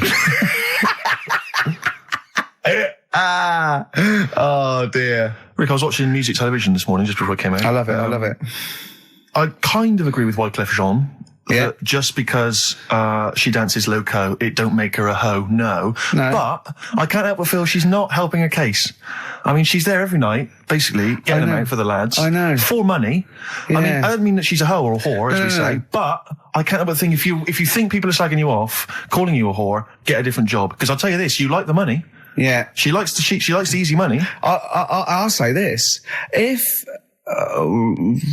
basically exposing and sort of wobbling round your minge, tits and arse doesn't make you a hoe. What does? I don't know what does. Look at Carl's head, just went down there, just went down. He doesn't like this sort of filth, do you? He's thinking about Maxine. That's Who's Maxine? That's her name. Pot on her red shoes, Maxine. Oh, is it? Yeah. It's a moving song. What's the horse about at the end? Horse, I've never understood that. Never understood that. Is Wyclef doing all right? Is he? I'm always a bit concerned about the Fugees because I heard Lauryn Hill's her new album's apparently not very good. Nas or whatever his name is, I don't know what's happened to him. He's disappeared off the face of the earth. I've got a soft spot for him all. I think he popped up too much. I think it was a bit ubiquitous, jumping up on everyone's. He's a funny bloke as well. Wyclef. He's a lovely man. He's a good guy. Good luck to all the So Fugees. good luck to all the lads from the Fugees. Any other bands you're concerned about? Hepburn. What the hell? What has gone wrong with Hepburn? Oh, it does make me worry. It does make me worry. Well, do you want to do give some stuff away? I suppose so, Carl. We could, yeah. Yeah, set it up, set it rolling. What is it? Which of your many competitions is this? Songs of phrase. Talking of competitions, I remember last week there was a big argument that Carl kicked Steve off the team because he was getting a little bit uppity and trying to take it over. Pub quiz, isn't it? Pub quiz, yeah. But then you let him back in, didn't you? Well, he was all right. He came to me afterwards and said, you're not going to kick me off, are you? And I said, well, yeah. He came back sort of, I suppose, begging. Was it embarrassing or...? Well, no, it's just, he learned his lesson. He realised he's overstepped the mark, like you have this week. Yeah. Do you know what I mean? We've all learnt a lesson. Yeah, we've all learned a lesson. But I won the quiz, didn't I? And you didn't. Well, that doesn't matter. No, The thing is, I won all the money, didn't I? Please bear in mind it's taking part that counts, Rick. Yeah, sure. I wasn't winding you up in the quiz, though, was I? And all your team was older. Yeah. Well, what's that got to do with it? You've got a collective age, your team, of about 300. No, one of them was one of them was actually 5, but she just aged a lot. I think when I took the 11 plus, we were all around the same age. That's what I mean, right? Yeah. Your team was a lot older. What was our average age, would you say? Average age probably 30. Right. Yours at least 41. No. Definitely. No. Definitely. Only 2 of us were 40 and 3 were about 30. No, rubbish. Yeah. Who's 30? Martin, Glenn's about 36, yeah. About 30, But it all helps, doesn't it? And Alps. And you've all got. Arnold's under 30. Arnold's under 30. And you've got a better general knowledge. yeah. We were cheating. We knew more. You just knew more stuff. Yeah, that's not allowed, is it? Proper quiz time. But I wasn't winding you up though when I won. I wasn't gloating or anything, was I? No, that's all. When you kept sort of counting it in front of me and Like he hasn't got enough cash already, Carl. How much was it? How much was the prize? I can't say. It'd be gauche. Right. Is that tax-free, that money? Yeah, it's a prize, isn't it? Is that true, though? Is that how it works? I think so. Prize money, isn't it? I don't know. Well, otherwise, I assume you'll be declaring that. Yeah, will you? Yeah, you'll be paying tax on that. Yeah. Because you know where people, the taxman could contact you via XFM at any time just to check that if you wanted to. Sure. Okay, prizes to give away this week. You've excelled yourself again. We've got, once again, Scotland Rocks, the very best of Scottish music, Texas Deacon Blue, brilliant. And Jerry Rafferty. Proclaim's on there or not? Proclaim's there, don't worry. Delegate's on there as well, don't worry. Yeah, don't worry. Is Biss on there? Is Biss on there? I'm just checking to see if Midge and Hugh and Gry feature, but they do, thankfully. I don't know. The Rosillos as well. Oh, brilliant. That's great. So look forward to that. Is Lulu on there or not? Is she not on there? I can't see her, actually. Is she not on there? But the Wets, are the Wets on there? Or the Wets or not? Fairground attraction. Brilliant. That's on there. So is Wee Hootie McTooth on there? And is Jamboree? What's this? This is another arbitrary compilation called Strange and Beautiful. The X-List album, which is quite good. The new album by the White Stripes. The DVD Walking with Cavemen, that TV show that's on VHS. It's still got the price on there on VHS in case you haven't seen it. Fight Club and the best-selling book from Michael Moore's Stupid White Men. So actually some quite good prizes there, Carl. Not bad. All right, Carl. What's this competition? Right, Song's a Phrase. It's where I get a line that sort of is said a lot on the show or has been said quite a lot on the show. Yeah. Is this one Stop Squeezing Me Head? No. Oh, I could have done that. Yeah. But what we're doing is my favourite. The Elephant Man's my favourite film. Is that the phrase? Yeah, that's the phrase that we're looking at today. The Elephant Man's my favourite film. It is as well. It's his favourite film. I know. Why is that again? Because it's funny and sad, and it's you know exactly what you're going to get. Yeah, they promise you an Elephant Man. That's exactly what you get. Yeah, it's good. Have you seen it, Steve? I have seen it. It is good, isn't it? Yeah. Do you remember at the beginning of the Elephant Man? Think of that. Having that as your favourite film of all the hundreds of amazing films. I mean, it's a good film and it's a moving film. Yeah, but I can't imagine it's a film I would watch endlessly again and again. I don't care about a bloke with an elephant's head. I watched a little bit of it again the other night. It's one of them that just sort of reminds you. You know what annoys me when he goes, "I'm not an animal." He is. Well, I mean, he speaks like one. And what doesn't help? He's got and he looks like one. Yeah. But it was a bit unfair because they never let him look in a mirror because he's a bit odd looking. It upset him. Yeah. So his hair was always a mess. And that made him look worse than he actually was. Yeah. But good film. Get it out if you haven't seen it. That's the phrase today. Do you know, I remember my friend introduced me to that film, and if you remember at the beginning, there's a big montage because he is working in a zoo, isn't he? Or he's being kept in a zoo, and there's a sequence of various elephants, I think, actual elephants, kind of rampaging, and it's just quite a sort of moody, atmospheric montage. Is he king of the elephants? My friend said to me when we watched this, he said, "What happens is he gets trampled on by some elephants, and that's what makes him look like an elephant." And I went, right. And I watched it and I thought, that's not the case. And I tried to explain it to him, and he's, to this day, still convinced that the Elephant Man, it's like when Spider-Man was bitten by a radioactive spider. Yeah. It was his mum, wasn't it? The Elephant Man. The power of an elephant. Was it his mum who got... He never forgets. Anyway. Be careful. Is it his mum what? Wasn't it his mum who was pregnant and then they ran over her? And No, I don't think so. That's the impression I got from it. No. You are joking, aren't you? No.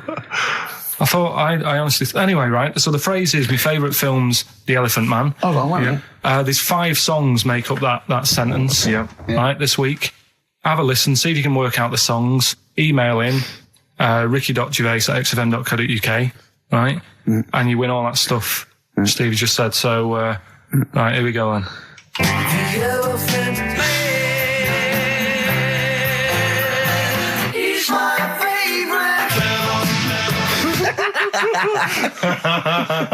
That was nicely done. Genius. Right. Let's hear it again. Here we go. The Elephant Man, he's my 5 songs there. The Elephant Man not is so hard, this my week, which is favourite good. film. Well, I thought we'd make it a bit easier. Make it a bit easier, yeah. Just one more. The Elephant Man. He's my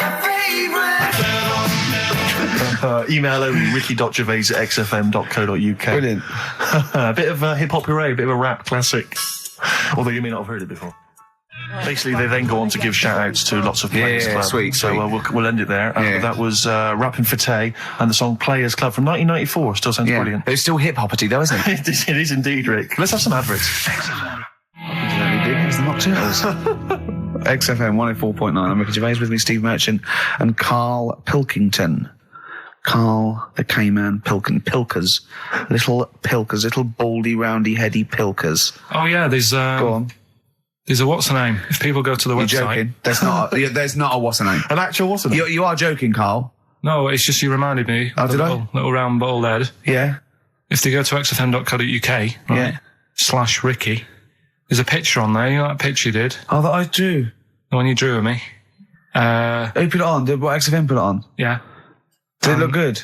Can Can you get into it? Can I I'll have a look. Yeah, I'll have a look during the What is next it? xfm.co.uk. /Ricky. Right. And there's that little picture and people can sort of put bids in and the money goes to, Me, I charity. assume, as I drew it.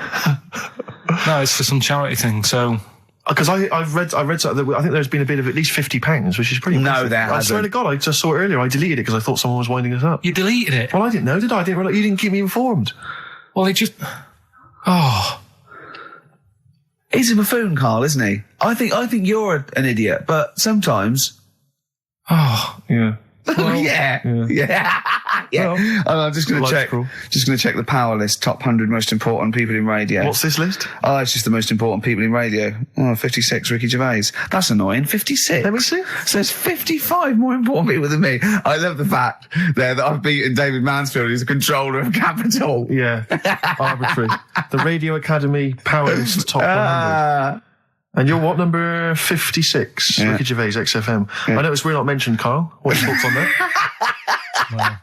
You know, a little stinging that. I'd have thought, considering the amount of work you put into this show. Don't get me started. Are you on here elsewhere, Carl? No. Too busy. Chris Moyles is number 96. Oh, that's good. That's good news, isn't it? He'll be off the list by next year, I hope. so What is funny, with aren't it, they? Steve? Go on. Right. Who's number one? Number 1 is Phil Roberts. I don't know who that is. Right. Wouldn't you think that Marconi would have got a mention? Marconi, now what station's he on? Weird, That's the point, because I got one in television and you thought John Logie Baird would have got a mention. Yeah, exactly. That's great, although it's not ever, is it? Again, I'll slip out of that by next year, I'd have thought. Yeah. Oh, dear. Just checking to see. Oh yeah, Dr. Foxgood. He's on there at number 39. I'm assuming his medical qualifications have also put him in the list. That sneaks you up the list, yeah. Yeah. Typical. Pete Waterman, yeah, number 35. That makes sense. Important guy. Can we just give them the website so they can read this at their leisure? Because this really isn't radio, is it? Right, well, xfm.co.uk. No, that website, if they want to see the most... Oh, I don't know where it is. I'm just saying sorry. xfm.co.uk /Ricky if you want to see that picture. And whoever bidded 50 quid, if you can send the email again. Bid, whoever bid. Whoever bidded. Yeah. We should start picking you up on your grammar. I mean, we're hardly ones to speak, but, you know. I squoosed. I'll tell you what, I listened back to... Carl was worried about last week's show because he said there was too much screaming and shouting and just nonsense and eating burgers. It was a and bit stuff. like It's a Knockout last week, wasn't it? No, yeah. And I listened back to it, and it was without doubt the most appalling piece of radio I have ever heard in my life. Really? I didn't know what I was saying. I was not finishing set. Eat it! And he's going, oh, and you're going, Carl, they're eating a hamburger. It was bizarre. Just half an hour. If anyone didn't know us, or I'd never heard of us, I was just like going, heart when I thought, XFM when I thought, listen to this. Eat the burger, eat the biscuit, coming out as many. No! It was absolute, honestly, it was like a mental ward. It was, To be fair, though, at the best of times, you sound like you're selling the Evening Standard.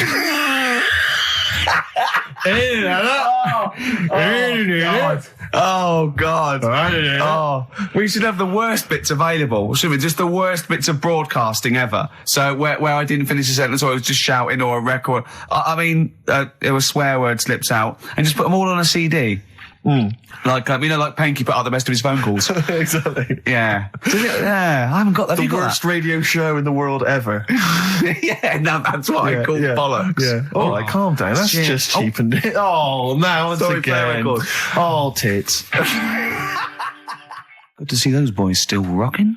That's AC/DC. Shook me all night long. On XFM 104.9, I'm Ricky James, with me, Steve Merchant and Karl Pilkington. Have we got the results of the quiz, Karl? Or? Yeah, I'll just play it one more time. It was Songs of Phrase. Is this the last time we're doing this? Oh, I thought so. I thought it worked better this week because it was actually doable. Yeah. I think that makes a difference, Karl. We haven't done Karl's an idiot yet. Karl, you're an idiot, have we? Oh, well, that's a reason to keep it. Maybe we can end with that one when you come back. Right, well, the 5 songs that made up this little thing here was Mystery's Beautiful Blues, Eels, Innocent Man, Billy Joel, and my favourite Waste of Time, Owen Paul, Brilliant. Bohemian Rhapsody, Queen, Brilliant. Girls on Film, Duran Duran. It sounded like this. The Elephant Man is my favorite. There you go. The Elephant Man is my favourite film. Hang on, was Bohemian Rhapsody in there? Yeah, it is. Is this the... Oh, right, yeah. Right. Well, we're going to give that to Piley. He just calls himself Piley. Ian Pyle. Good work, Piley. What's happened to Anders? Well, I was just going to say, actually, we've not had correspondence from Richard Dickie Anders for some time. The Dickmeister Yeah. General, I with know. his naughty, insulting ways. Yeah, Anderson used to email regularly. if you wanna Anders, listen. get on your computer. Get in touch, mate. What do Just tell us you what you think of the show. Hold on, though. To be fair, he was listening when we were pretty shoddy. Isn't that If true? he's listened to the last 3 weeks, I think we're owed a little apology from you, Dickster. Exactly. Absolutely. Listen, Piley, we want to send you all those goodies, including Scottish rock. But we don't have your address, so email in your address and we can send it off to you. All right? Yeah. More adverts? Yeah. Bit of Snoop. Beautiful XFM 104.9. Gervais, Merchant, Pilkington. Karl had a treat in the week, didn't he? He couldn't believe his luck. We know Darren Brown. You know Darren Brown, the sort of magician, mind reader fella.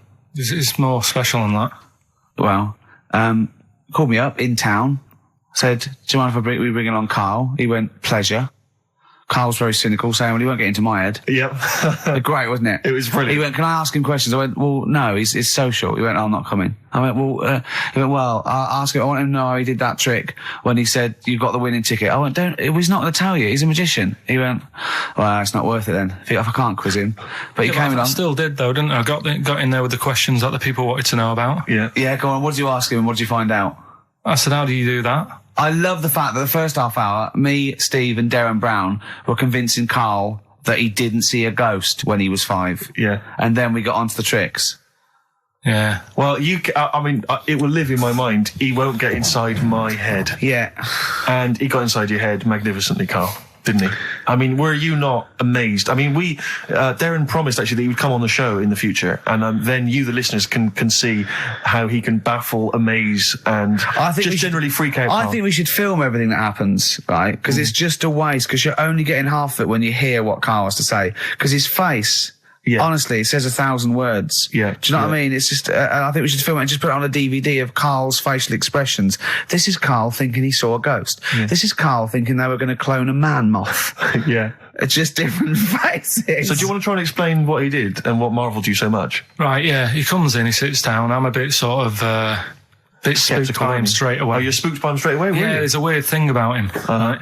So anyway, he sat there, and I'm watching him. It's because he was naked. Checking, seeing what he's, looking at and stuff. Yeah. So anyway, he gets his paper out, and I think, right, he's gonna do a bit of trickery and that. And he says to me, right, write down a number and a name, right? It was between A two-digit number, and a name of anyone you know. Yeah, right.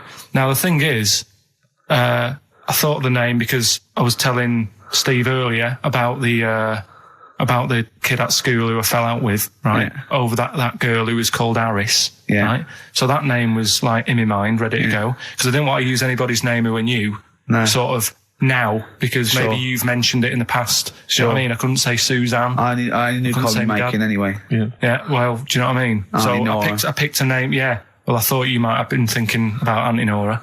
So I picked this name, right, that you three didn't really know about, right? Number just came to mind, right? So he 42, says, right, we were never thinking of that. 42, right? He said, right, just keep saying it over and over in your head. And I'm there, and he's saying all these sort of different numbers at me, and I'm trying to throw him off a little bit. Every time he said a number that was nothing like 42, I was sort of smiling, looking a bit nervous. Yeah. Don't know if you caught that, right? I just, all I could see was you looking sort of blank. Oh, right. Staring So I was straight at him, doing stony that. faced. He picked the wrong person when he said, let your mind go blank. You'd realise Exactly. he picked on the wrong person then. Right? So, You had to squeeze his head to get it going again. I said, Darren, if in doubt, he'll be thinking of monkeys. And Darren looked at Carl and he said, were you thinking of monkeys? He said, I tried not to and I thought of them more. right, that's true as well. Yeah. Right. So I'm there thinking of these numbers and that, and then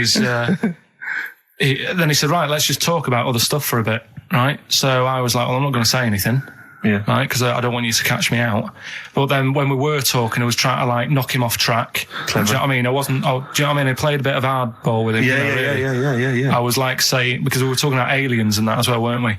And I was saying, well, you know, they might come and land again in 2060. Oh, clever. You know what I mean? Dropping Yeah. in different numbers and Sure. that. And so doing all that, playing him at his own game. And I think Yeah. I had him for a bit. On the ropes, yeah. So anyway, comes down to the time when he's telling me the name and the number. Yeah.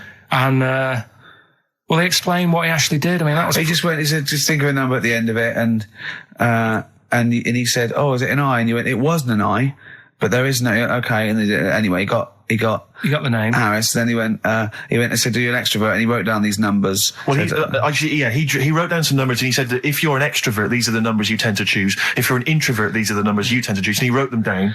And he said, I don't think you're really an introvert. I don't think you're this. I don't think you're that. And I think he came up with the number 32, didn't he? He said to you, you're thinking of number 32. You said to him, no way. You couldn't believe your luck, could you, when you'd caught him out? But he said it's either 42 or 32, didn't he? Yeah. Well, Yeah. no, but it was beside the point because then he said, rather brilliantly, hang on a minute, if you just add up these numbers here, that adds up to 42. It was a If you magic add up square. those numbers, that's 42. That's 42 across diagonally there. That box is 42. All the numbers that added up on the page, whether you go across, sideways, down, across, whatever, always added up to 42. Yeah. Yeah. Right? And he'd got the name Harris. which Got the name freaks Harris, you right? out. It freaked me out. I kept saying to him, how do you do it? How do you do it? And he wasn't telling me. I was talking to people at work about him, and one lad said, apparently the trick that he uses is the same thing that Hitler did. Play record. No, seriously. Apparently it's the same thing because he was saying... What? Play record. No, just let me finish because I've even ran it by other people to check if I'm right on this. So let's true play record and come back Because to the this. people in the XFM office, they're pretty wise. They're up on that stuff. No, he used it in a different way. Play record. No, hang on a minute. Let me hear it. All it is power of suggestion, apparently. And when Hitler used to do his big speeches to people. Yeah. So what should we play? Come on, finish your point. Well, that's about it. Who I'm told just you that? saying. Ian Canfield. A few different people. All right. The big thinkers out there. like in the one- office. the brain boxes. But anyway, right? It's Because Magnus Magnusson works on it so now, doesn't he? Right, listen. Or was it Paxman? Was it Jamie now, Paxman? that blew me away, right? That the fact that he got the name, he got the number. Spooky bit, right? I'm walking home. I called you up a couple of times and I left a message on your phone. Yeah. Because it was just amazing. Not only was he good at magic, but his maths was brilliant.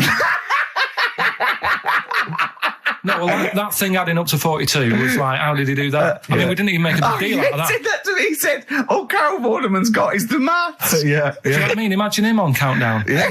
He'd even know what they were going to write down. Do you know what I mean? So a bit of a wasted talent. I should see him again about that. I think he's...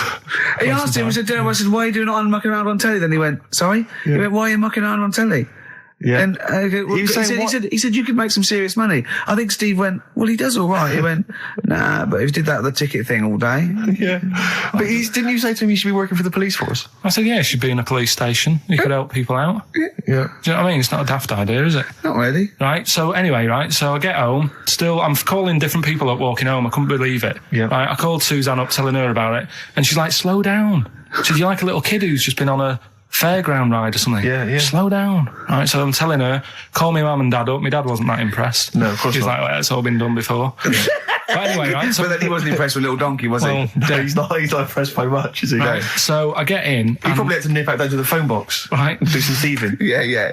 We've forgotten bread. Love, I'll just go down the phone box. Yeah. So I get into my flat, right, and what they do in my flat where I live, they put the post in like these little pigeonholes, right, and I don't normally check them out. I leave it for Suzanne to do, right? Sure. But this time, for some weird reason, I thought, right, I'll check it, see if we've got any posts. Open it up.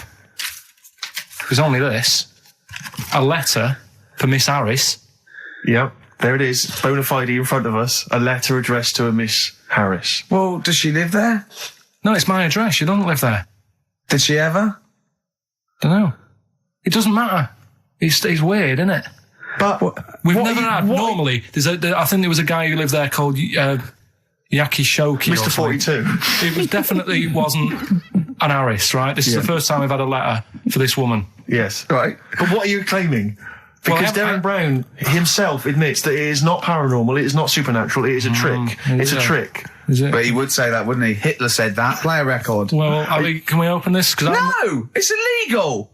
No, but I'm thinking if What it's if a we opened it birthday off card air? for someone's like 42nd birthday. Right. You can't open that letter. Go and put it back, or you cannot open that letter.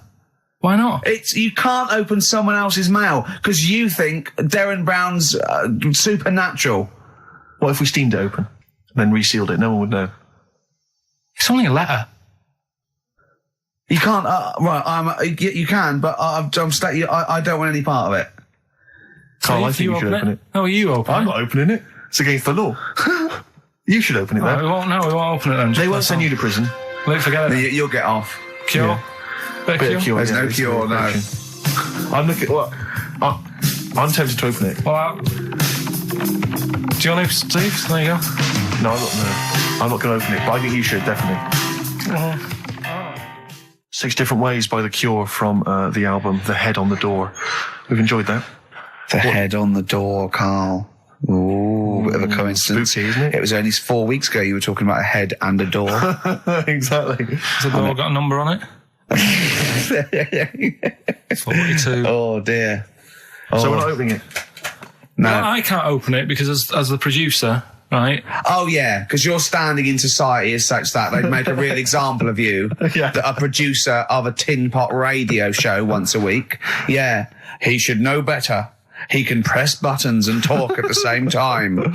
Sending down. But they wouldn't try you in an adult court. You would Carl. get They away. wouldn't be You would allowed. get away with it. Just they hear you speaking for a little while, and the judge would end up squeezing your head and letting you off. It'd be like those people who train monkeys to break in. Do you remember down in South London? We talked about it in the past, and they were going around robbing stuff, Hackney. and they trained them to do it. Yeah, think so they're I think doing that some time I don't think those monkeys would have got in trouble. It would have been the keepers. So, I think XFM would probably take the rap. Will you open it? No, I can't be seen to open it. No, he's I'm a an writer award-winner. director. Exactly. So am I. I can't be seen to open I'll it. give it here then. Right, I'm having no part of this. That's against the law, but Right, I'm having no part of it. open it. Come on, you started now. Right. The thing is, right, if it's important, we can say maybe she's listening. But do you need to stress? What it could be anything. What are you going to say? We're going to say, oh, and if you are listening, Mrs. Harris, you have got gonorrhea. Call the clinic. Do you know what I mean? It could be anything. Oh dear. Oh well, I think my talk did well. Well, what is it? Is the number 42 on there? What is it? Can you say? Be careful. What? Let me see what it is. What is it? Dear Sir, Madam, your periodical dental inspection is now due. Would you kindly contact the surgery to make an appointment? Harris, Mrs. Harris, if you're listening, your periodical dental inspection is now due. You might want to contact the the dental surgeon that you normally go to. She's could have a faulty tooth. 42. 42. 42. I don't believe it. 42. 42. Oh my God. God, that Darren's good. isn't he? Darren Brown's good, isn't it? Oh dear. That's some blur then. Carl, is that really 7.5 years old? Blur. The Universal. Alright? Wise words there. Yeah. Just made me think. Sure. Carl, I asked you in the week, didn't I? How old was that kid when that was out? She wasn't born. So she was about 30.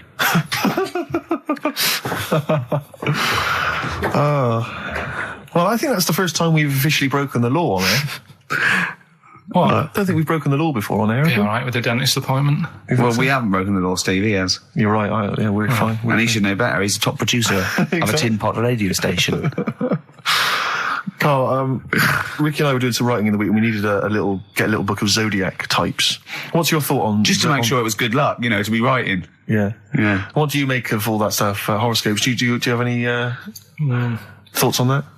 Now and again I'll read it, but Sure. I'll believe it if it's good. Yeah. If it's not, just go on. What star sign are you? That's perfect, though. That's that raison d'etre. That is those people who do zodiacs exist on that piece of philosophy. Yeah. I'll believe it if it's good. Exactly. And that's why when you have breakdowns, people don't go, "You're a nasty little piece of work. You're a pug ugly little twat, and you'll never amount to anything." It's things like, "You're probably too generous for your own good. Yeah. You like to keep people at a distance, but you like to love. You're a warm person." It's always stuff like that, isn't it? People go, "I suppose I am too good." Yeah. That is me all over. Yeah. Do you know what I mean? You're a creative person. Yeah. Who thinks they're not a creative person? Exactly. You've got a wonderful sense of humour. Exactly. Yeah. What star sign are you? Mine changes. I'm on the edge. Oh, Right. God. Okay. He even makes that complicated. Of course. He even makes twaddle complicated. No, I'm just. It changes depending what paper you read. Yeah. All right. In theory, what would 23rd you... of September. So I think most of the time I'm a Virgo. I think. Well, I'll tell you. Write that down, listeners. 23rd of September, and come round and give him the bumps. What I mean. Well, according to this, I mean, you've been criticising this, Rick. Sure. You've been saying that there's maybe not anything in the zodiac thing. go Well, on. hang on, let me just read Go some on, of the elements of- is this going to change my mind? Well, Am I going to eat my words? the typical Virgoan. Words. Okay. The physical appearance of the typical Virgoan. Yeah. High forehead. That's not true. Cranium may seem too big in comparison with the face. Look at Carl. But how specific is Has an that? extremely large forehead. Has a high hairline. That's not true, though, is it? May be quite tall. What are the blokes like? Often has one foot turned in more than the other.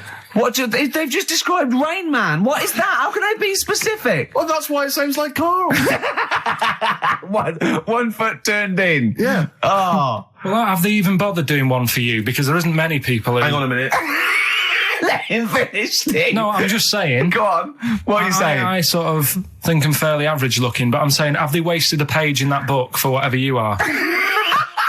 It started off me being dissing him and stuff, and you've been nice. Hang on a minute. I don't think you can be a Virgoan because it says that they are normally quick, alert, and intelligent. But no, actually, I have to say, it says here, behaviour and personality traits of the Virgoan as a child, is an excellent mimic. Can learn many things in a short time. Not really true of you, is it? Rarely Like questions authority, but frequently questions facts. You never question facts. Yeah, you never question authority. He's scared of authority. Yeah. You're usually very upset if teased. That's true. Yeah. Isn't it? Oh, yeah. Hang on a minute, though. Yeah. Can't take a bit of stick. Too much depends, pressure. If you yeah. can't stand the heat, get out of the kitchen. Yeah. What to teach a young Virgoan? Myths, fairy stories, make-believe, daydreams, and how to use imagination should all be taught to young Virgoans, so they have plenty of magical moments to remember in their adult years when they are often alone. I'm changing my mind. I know. This is good stuff. This is really good stuff. All right, well, let's see. What are you? I don't think we should talk about that. Yeah, let's have a look. It says the Virgoan is, I love some of the specifics of this. Virgoan is an employer. He's excellent as the boss of a small company. yeah. Don't get him on a Tuesday. He's probably stamp collecting then. Yeah. He loves a bit of haddock. Okay, let me look at mine. Oh, that is good though, Carl, isn't it? That is you all over. I've changed my mind. It's brilliant. It's a real science. They've really put their work in with this one. Let me see. Sagittarius, Sarah Jones. Sagittarian is a happy, playful little clown. Little. Greets everyone.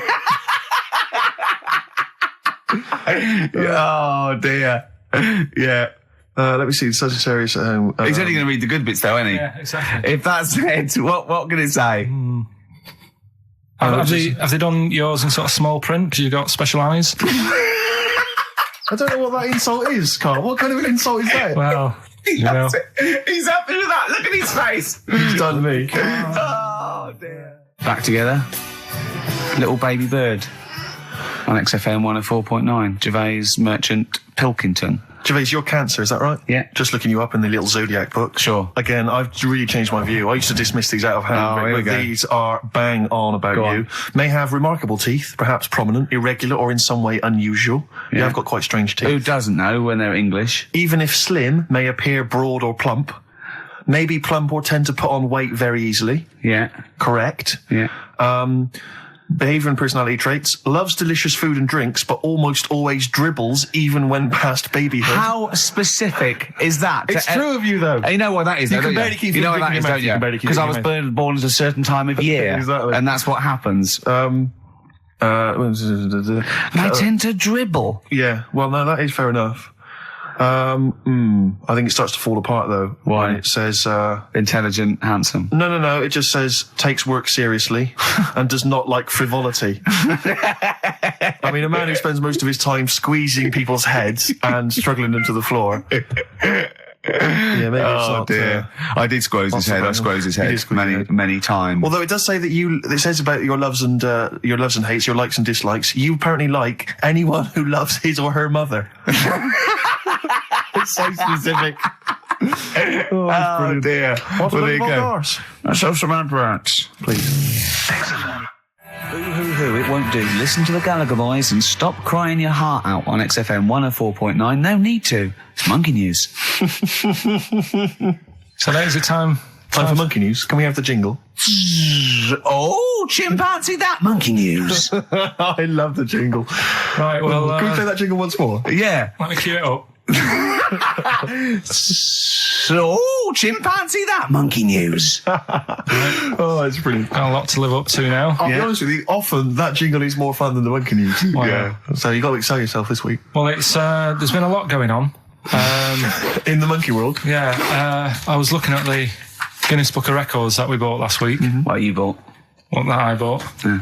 Is it still wet? I was cleaning the tea off it. I was having a little read through, and there was some monkey stuff in there. There was this isn't the actual story. I'm just telling you what it's like looking up monkey news all week. It's like behind the scenes. It's like the making of Monkey News, which is actually available on DVD. Exactly. It's 12 minutes unseen footage, just the making of Monkey News, which is my favourite bit in a way. If you enjoy Monkey News, see how it happens. See, from conception to It's all put together. yeah. Go on. Yeah. What's a typical Monkey News day? Well, there was some stuff about a monkey in the Guinness Book of Records. I think it had the record for asking for a cup of coffee in 23 different ways. I don't know what to say. Oh. That's good. Just to show the monkey news is getting bigger and people are covering it. Donald McIntyre, he was on BBC. Yeah. On Monday. He No, he was on doing Channel 5, wasn't he? No, he hasn't moved over yet. This is something that he did for the BBC. Right. So that was pretty good. That was about, well, it wasn't good. It was pretty sad, really. What? He was doing these things. You know, like last week we were doing Cheapest Chimps, Yeah. and someone emailed in saying, Donald McIntyre's doing Cheapest Chimps. Really? And it was about... I bet he wasn't. I bet Donald McIntyre did not do a programme they called didn't Cheapest use that Chimps. title. No. But you could tell where they'd got the format from. Sure. You know what I mean? Sure. And it was about gorillas and how much you can get one for. But the problem was, because they're that pricey, they were sort of... I mean, I don't even want... It's depressing, If it's cool, then don't... Yeah, forget it. Yeah, it was a bit... Okay. You know, I mean, could I just say, in the making of Monkey News and Cheapest Chimps, not anyone ever is harmed. There's no monkey's harm. No. Go on. all right. Well, anyway, today's story was emailed in. So you didn't even do anything towards it. So when you say I've been working on Monkey News, what, you printed that out? So is the making of monkey news you checking your email? Well, Brilliant. no, I'm always looking at different options at, how much is going on. This is what makes me laugh when he says he's really busy. Yeah. I'm doing other stuff and that. I'm doing other stuff. People are sending in monkey news. Yeah. Yeah. You get an email. Is it from check it out. Reuters? Well, listen, it's from Steve. Okay. Right? Now, what it is this monkey, right? Yeah. Don't know where it was. Mm-hmm. But there's a bit before the monkey anyway, right? Jeez. Is this, no, listen. Shoot me. Right? It's a bank. There's this bank, right? Busy bank. Normal day, everything's going normal, right? Busy bank, people going in, doing what they do, seeing about mortgages and stuff. Yeah. Everything's normal, everyone's happy, right? Yeah. So anyway, it's quite busy one day. Fella comes in with a gun and a balaclava on. Up to no good. Right, I'll tell you now, Carl.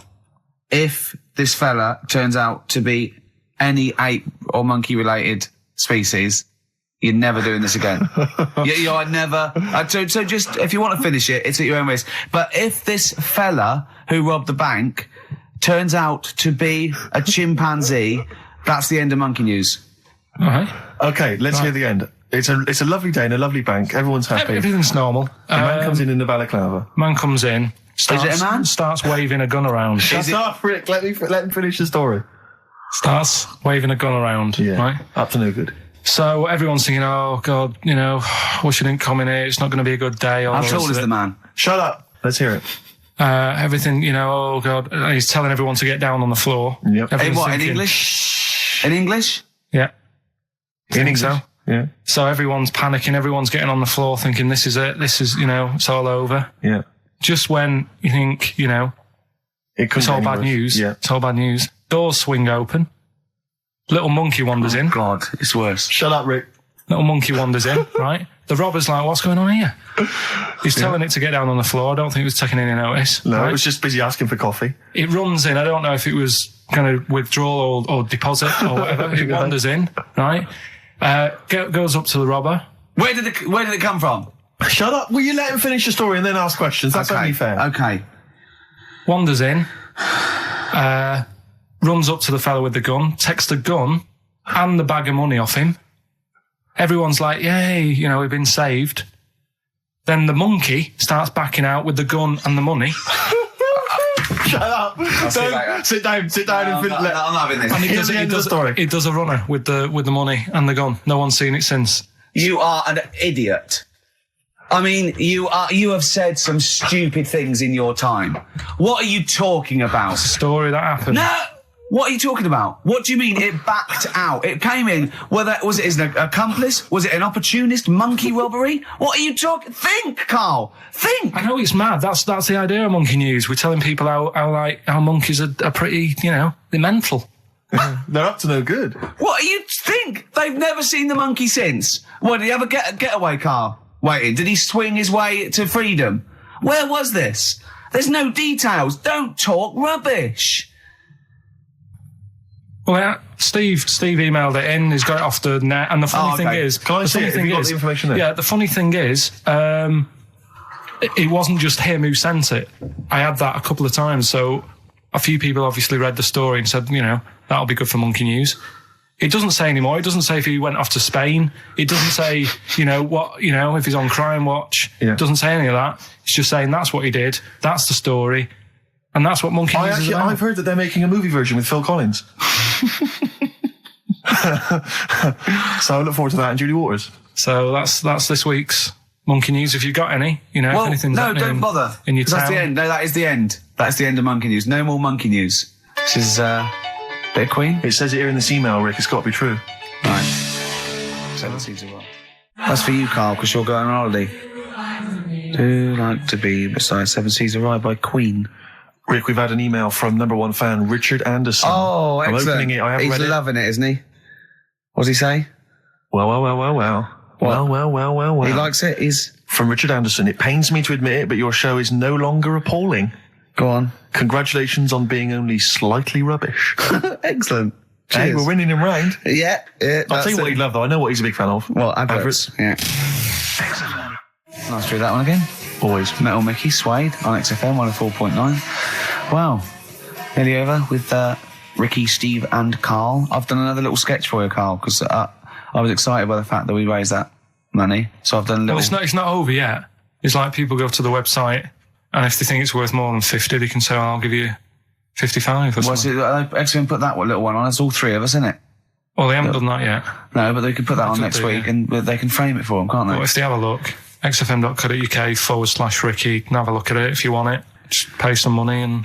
Now, it'd be worth a bit of money, won't it, in a few years, when we're all dead. Mm-hmm. Now, listen, Carl, you're going on holiday.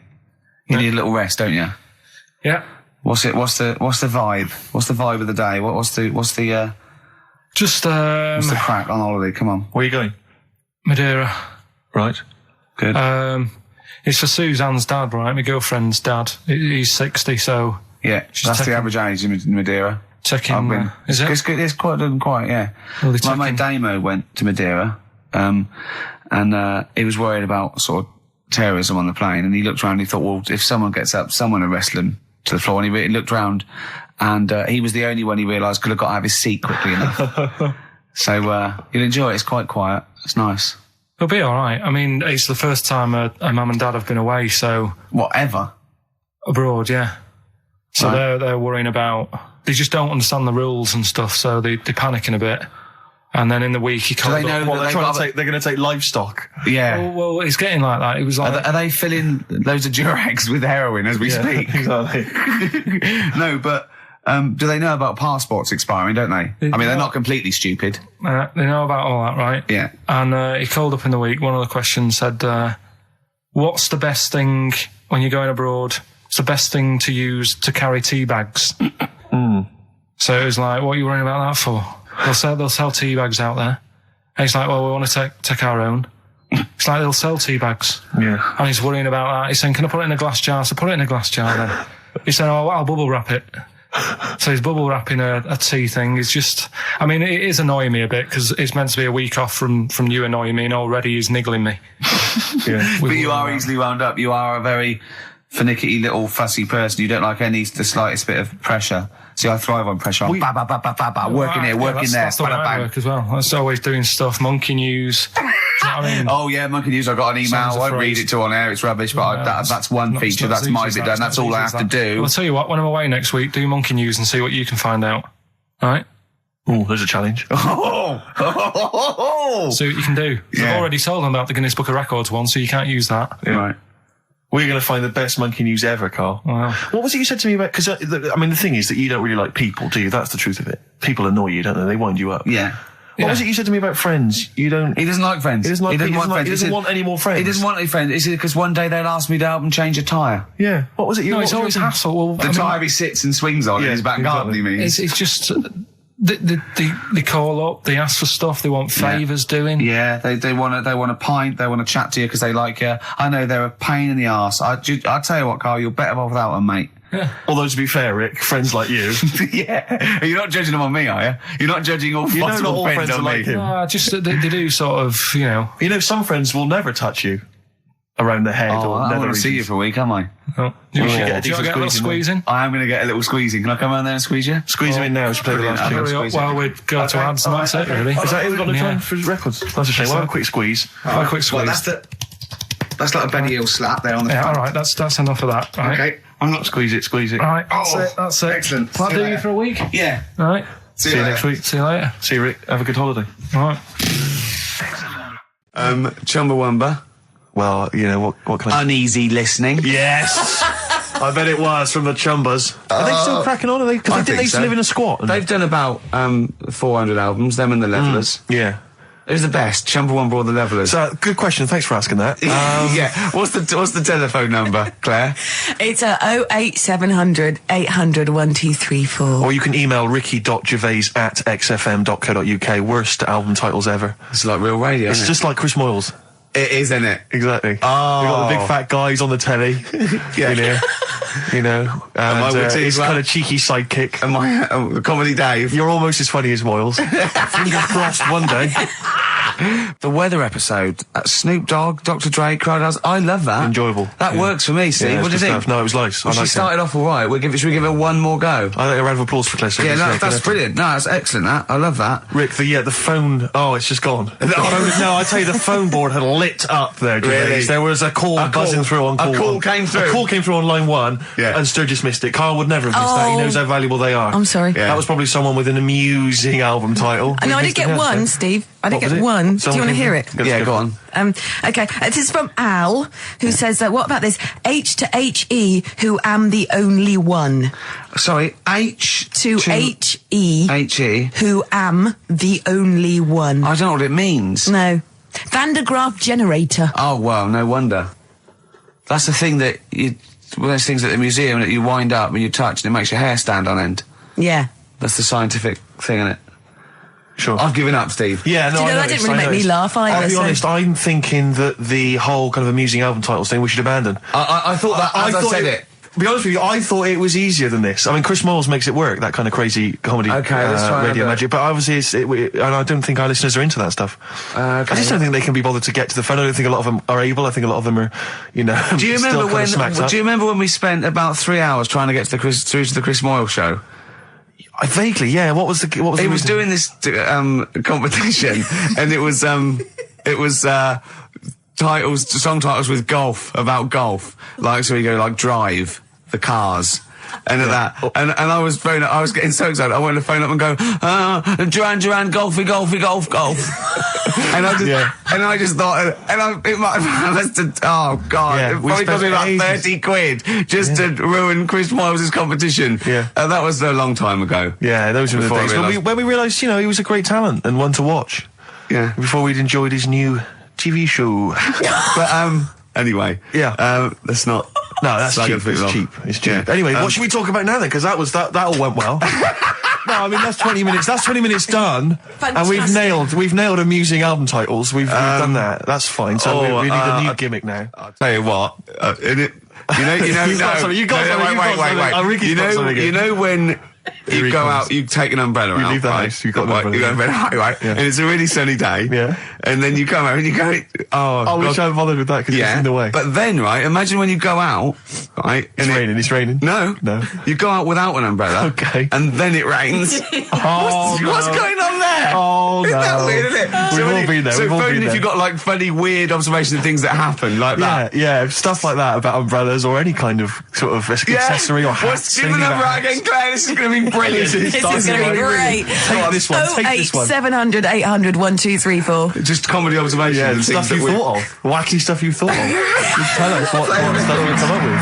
Get the Sony people on the phone. This is dynamite. There's so many people listening who don't know who the banana splits are. The banana splits? The banana splits. Right. Listen, they know the banana splits are, and even people under 20 know that. Snork, Fleagle, Drooper. Who was the other one? If you can remember the name of that. Yeah, what's the number? Because I actually want to know this. This is what radio's for. When I can't think of something, they tell me. Yeah. So it's 08700 800 1234. Drooper and Snork. I've no idea. Fleagle, Drooper and Snork. Drooper and Snork. Fleagle. Bingo! Nice, well done. Don't bother calling. Sorry. That particular tragedy, or that has been avoided. Bingo. I don't know what bingo looks like. Yeah. There was one. Anyway. There was one that had sewn up eyes. Drooper, I think. Sorry, go on. No, anyway. My point was this. Go on. Pink. I can't be bothered. No, really? I can't be bothered. I think we can play that new one by Pink. You cannot play Pink. Why? Because it's too poppy. They just won't allow Pink on XFM. They what? They will not allow Pink on XFM. They what? Wait a minute, that's red rag to a bull. Someone's telling you that you can't do something. That's crazy. Right, let's also get the new Justin Timberlake single. The thing is, Ricky, you're going to have to nip down and have a word with Foxy, because we haven't got it up here. Really? Yeah. I mean, he'll have it. Can't you call someone at Capital Radio? Well, yeah. What's that one by Busted? That's what I go to school for. What about Abs? Dynamite. Abs, the new one from Abs. Dynamite. Yeah. Well, play a record and we'll discuss this Pink thing. Would you want a bit of Cat? Oh, Cat Stevens. Yeah? Yeah, Cat's Bullet 4. This is Sittings. Lovely. Piano and everything, isn't it? Oh, this was the tune we were originally going to use as the theme music for TV's The Office. That starts again on Monday, I think. Just play it. I wish people had to wear hats now. See, I couldn't I carry love it off because of my shape and size. I look like Bertie Bassett. Whereas you look like Basil Rathbone. I'd look pretty good at all sort of You'd cut a Christopher good- Lee. yeah. You know, Wow. You But would. I'd sweep into a room, you know, I know. bellow Yeah, see, behind me. I think you look like, and don't get this wrong, don't take this wrong, right, we're mates. I think you look like a freak with a cape on. Okay. So- alright, well... And at which point would you take it one step further and add the deerstalker, you know, and go the whole Sherlock Holmes So, route? I'd have the cape, the pipe, the deerstalker, and Yeah. I'd solve crimes. It looked great. It looked like some sort You could be my fat companion. I could be, what, sort of like get padding and stuff. Yeah, no, I like that.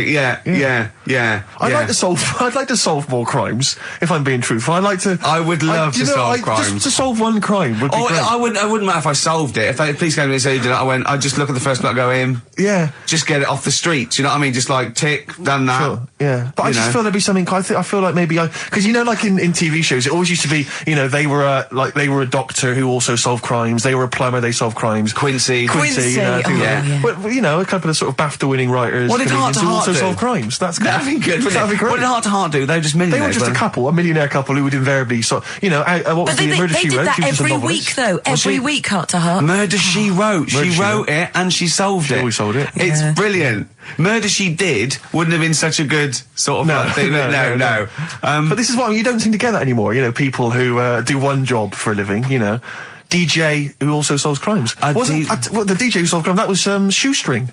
Was he a DJ? Yeah. He was Eddie a private Shoestring ear, wasn't he? He was a private DJ who was ear also a on the private eye. radio. Is that what was that the thing they did? Not private eye, private ear. Is that what they said? Yeah. And how did he solve it? He worked out clues Yeah. for call-ins and stuff. Yeah. No, he used to leave the building. He didn't just sit there and play records and then try and guess. That's great. Give us a call on the usual number if you've got any idea who murdered. No, it's Snitch Hour. Got a letter here. Who reckons because she knows? I know a lot of my friends are big fans of Midnight Caller. Do you remember Midnight Caller? Was he a DJ who solved crimes? Yeah, it was one of those late night things in America, wasn't it? But was he a DJ? He solved crimes, didn't he? I don't know if he'd solved crimes or just solved... If you've ever solved a crime, email solved us. puzzles. He had one of those puzzler books. Weren't you on the front cover of Puzzler once? One of those things you get. Weren't you? Puzzler. Were you? Was I? No, I don't think so. Oh, it was your other friend who was a friend of mine, DJ. yeah, it was a cover of Puzzler magazine. That's it, yeah. So was Puzzler a rude thing? No, it was one of those things that you Those do- puzzle books you can buy in You, DJs. Oh, actually, it's a puzzler. you do Oh, for I see. coach journeys, and they just put pick- people's pictures on without permission. Yeah. I don't think they're just like, well, I didn't give permission. They just find like celebrities, and they just get their picture and they stick them on the Well, they front. could have used me then, would they? Well, I Celebrities. forgot. I didn't. Hey, Pink. Should we play Pink? Yeah. Oh, man. I don't live by the rules. Be on your head. Here we go. That was the Strokes, and kids are mental. Yeah. That was No, the- you're all right. No, shut up. No, the thing is, I think if we'd introduced that as just, and we didn't mention who it was, and we just said this is the new one from one of those trendy new bands, you know, the Boomtown Rats.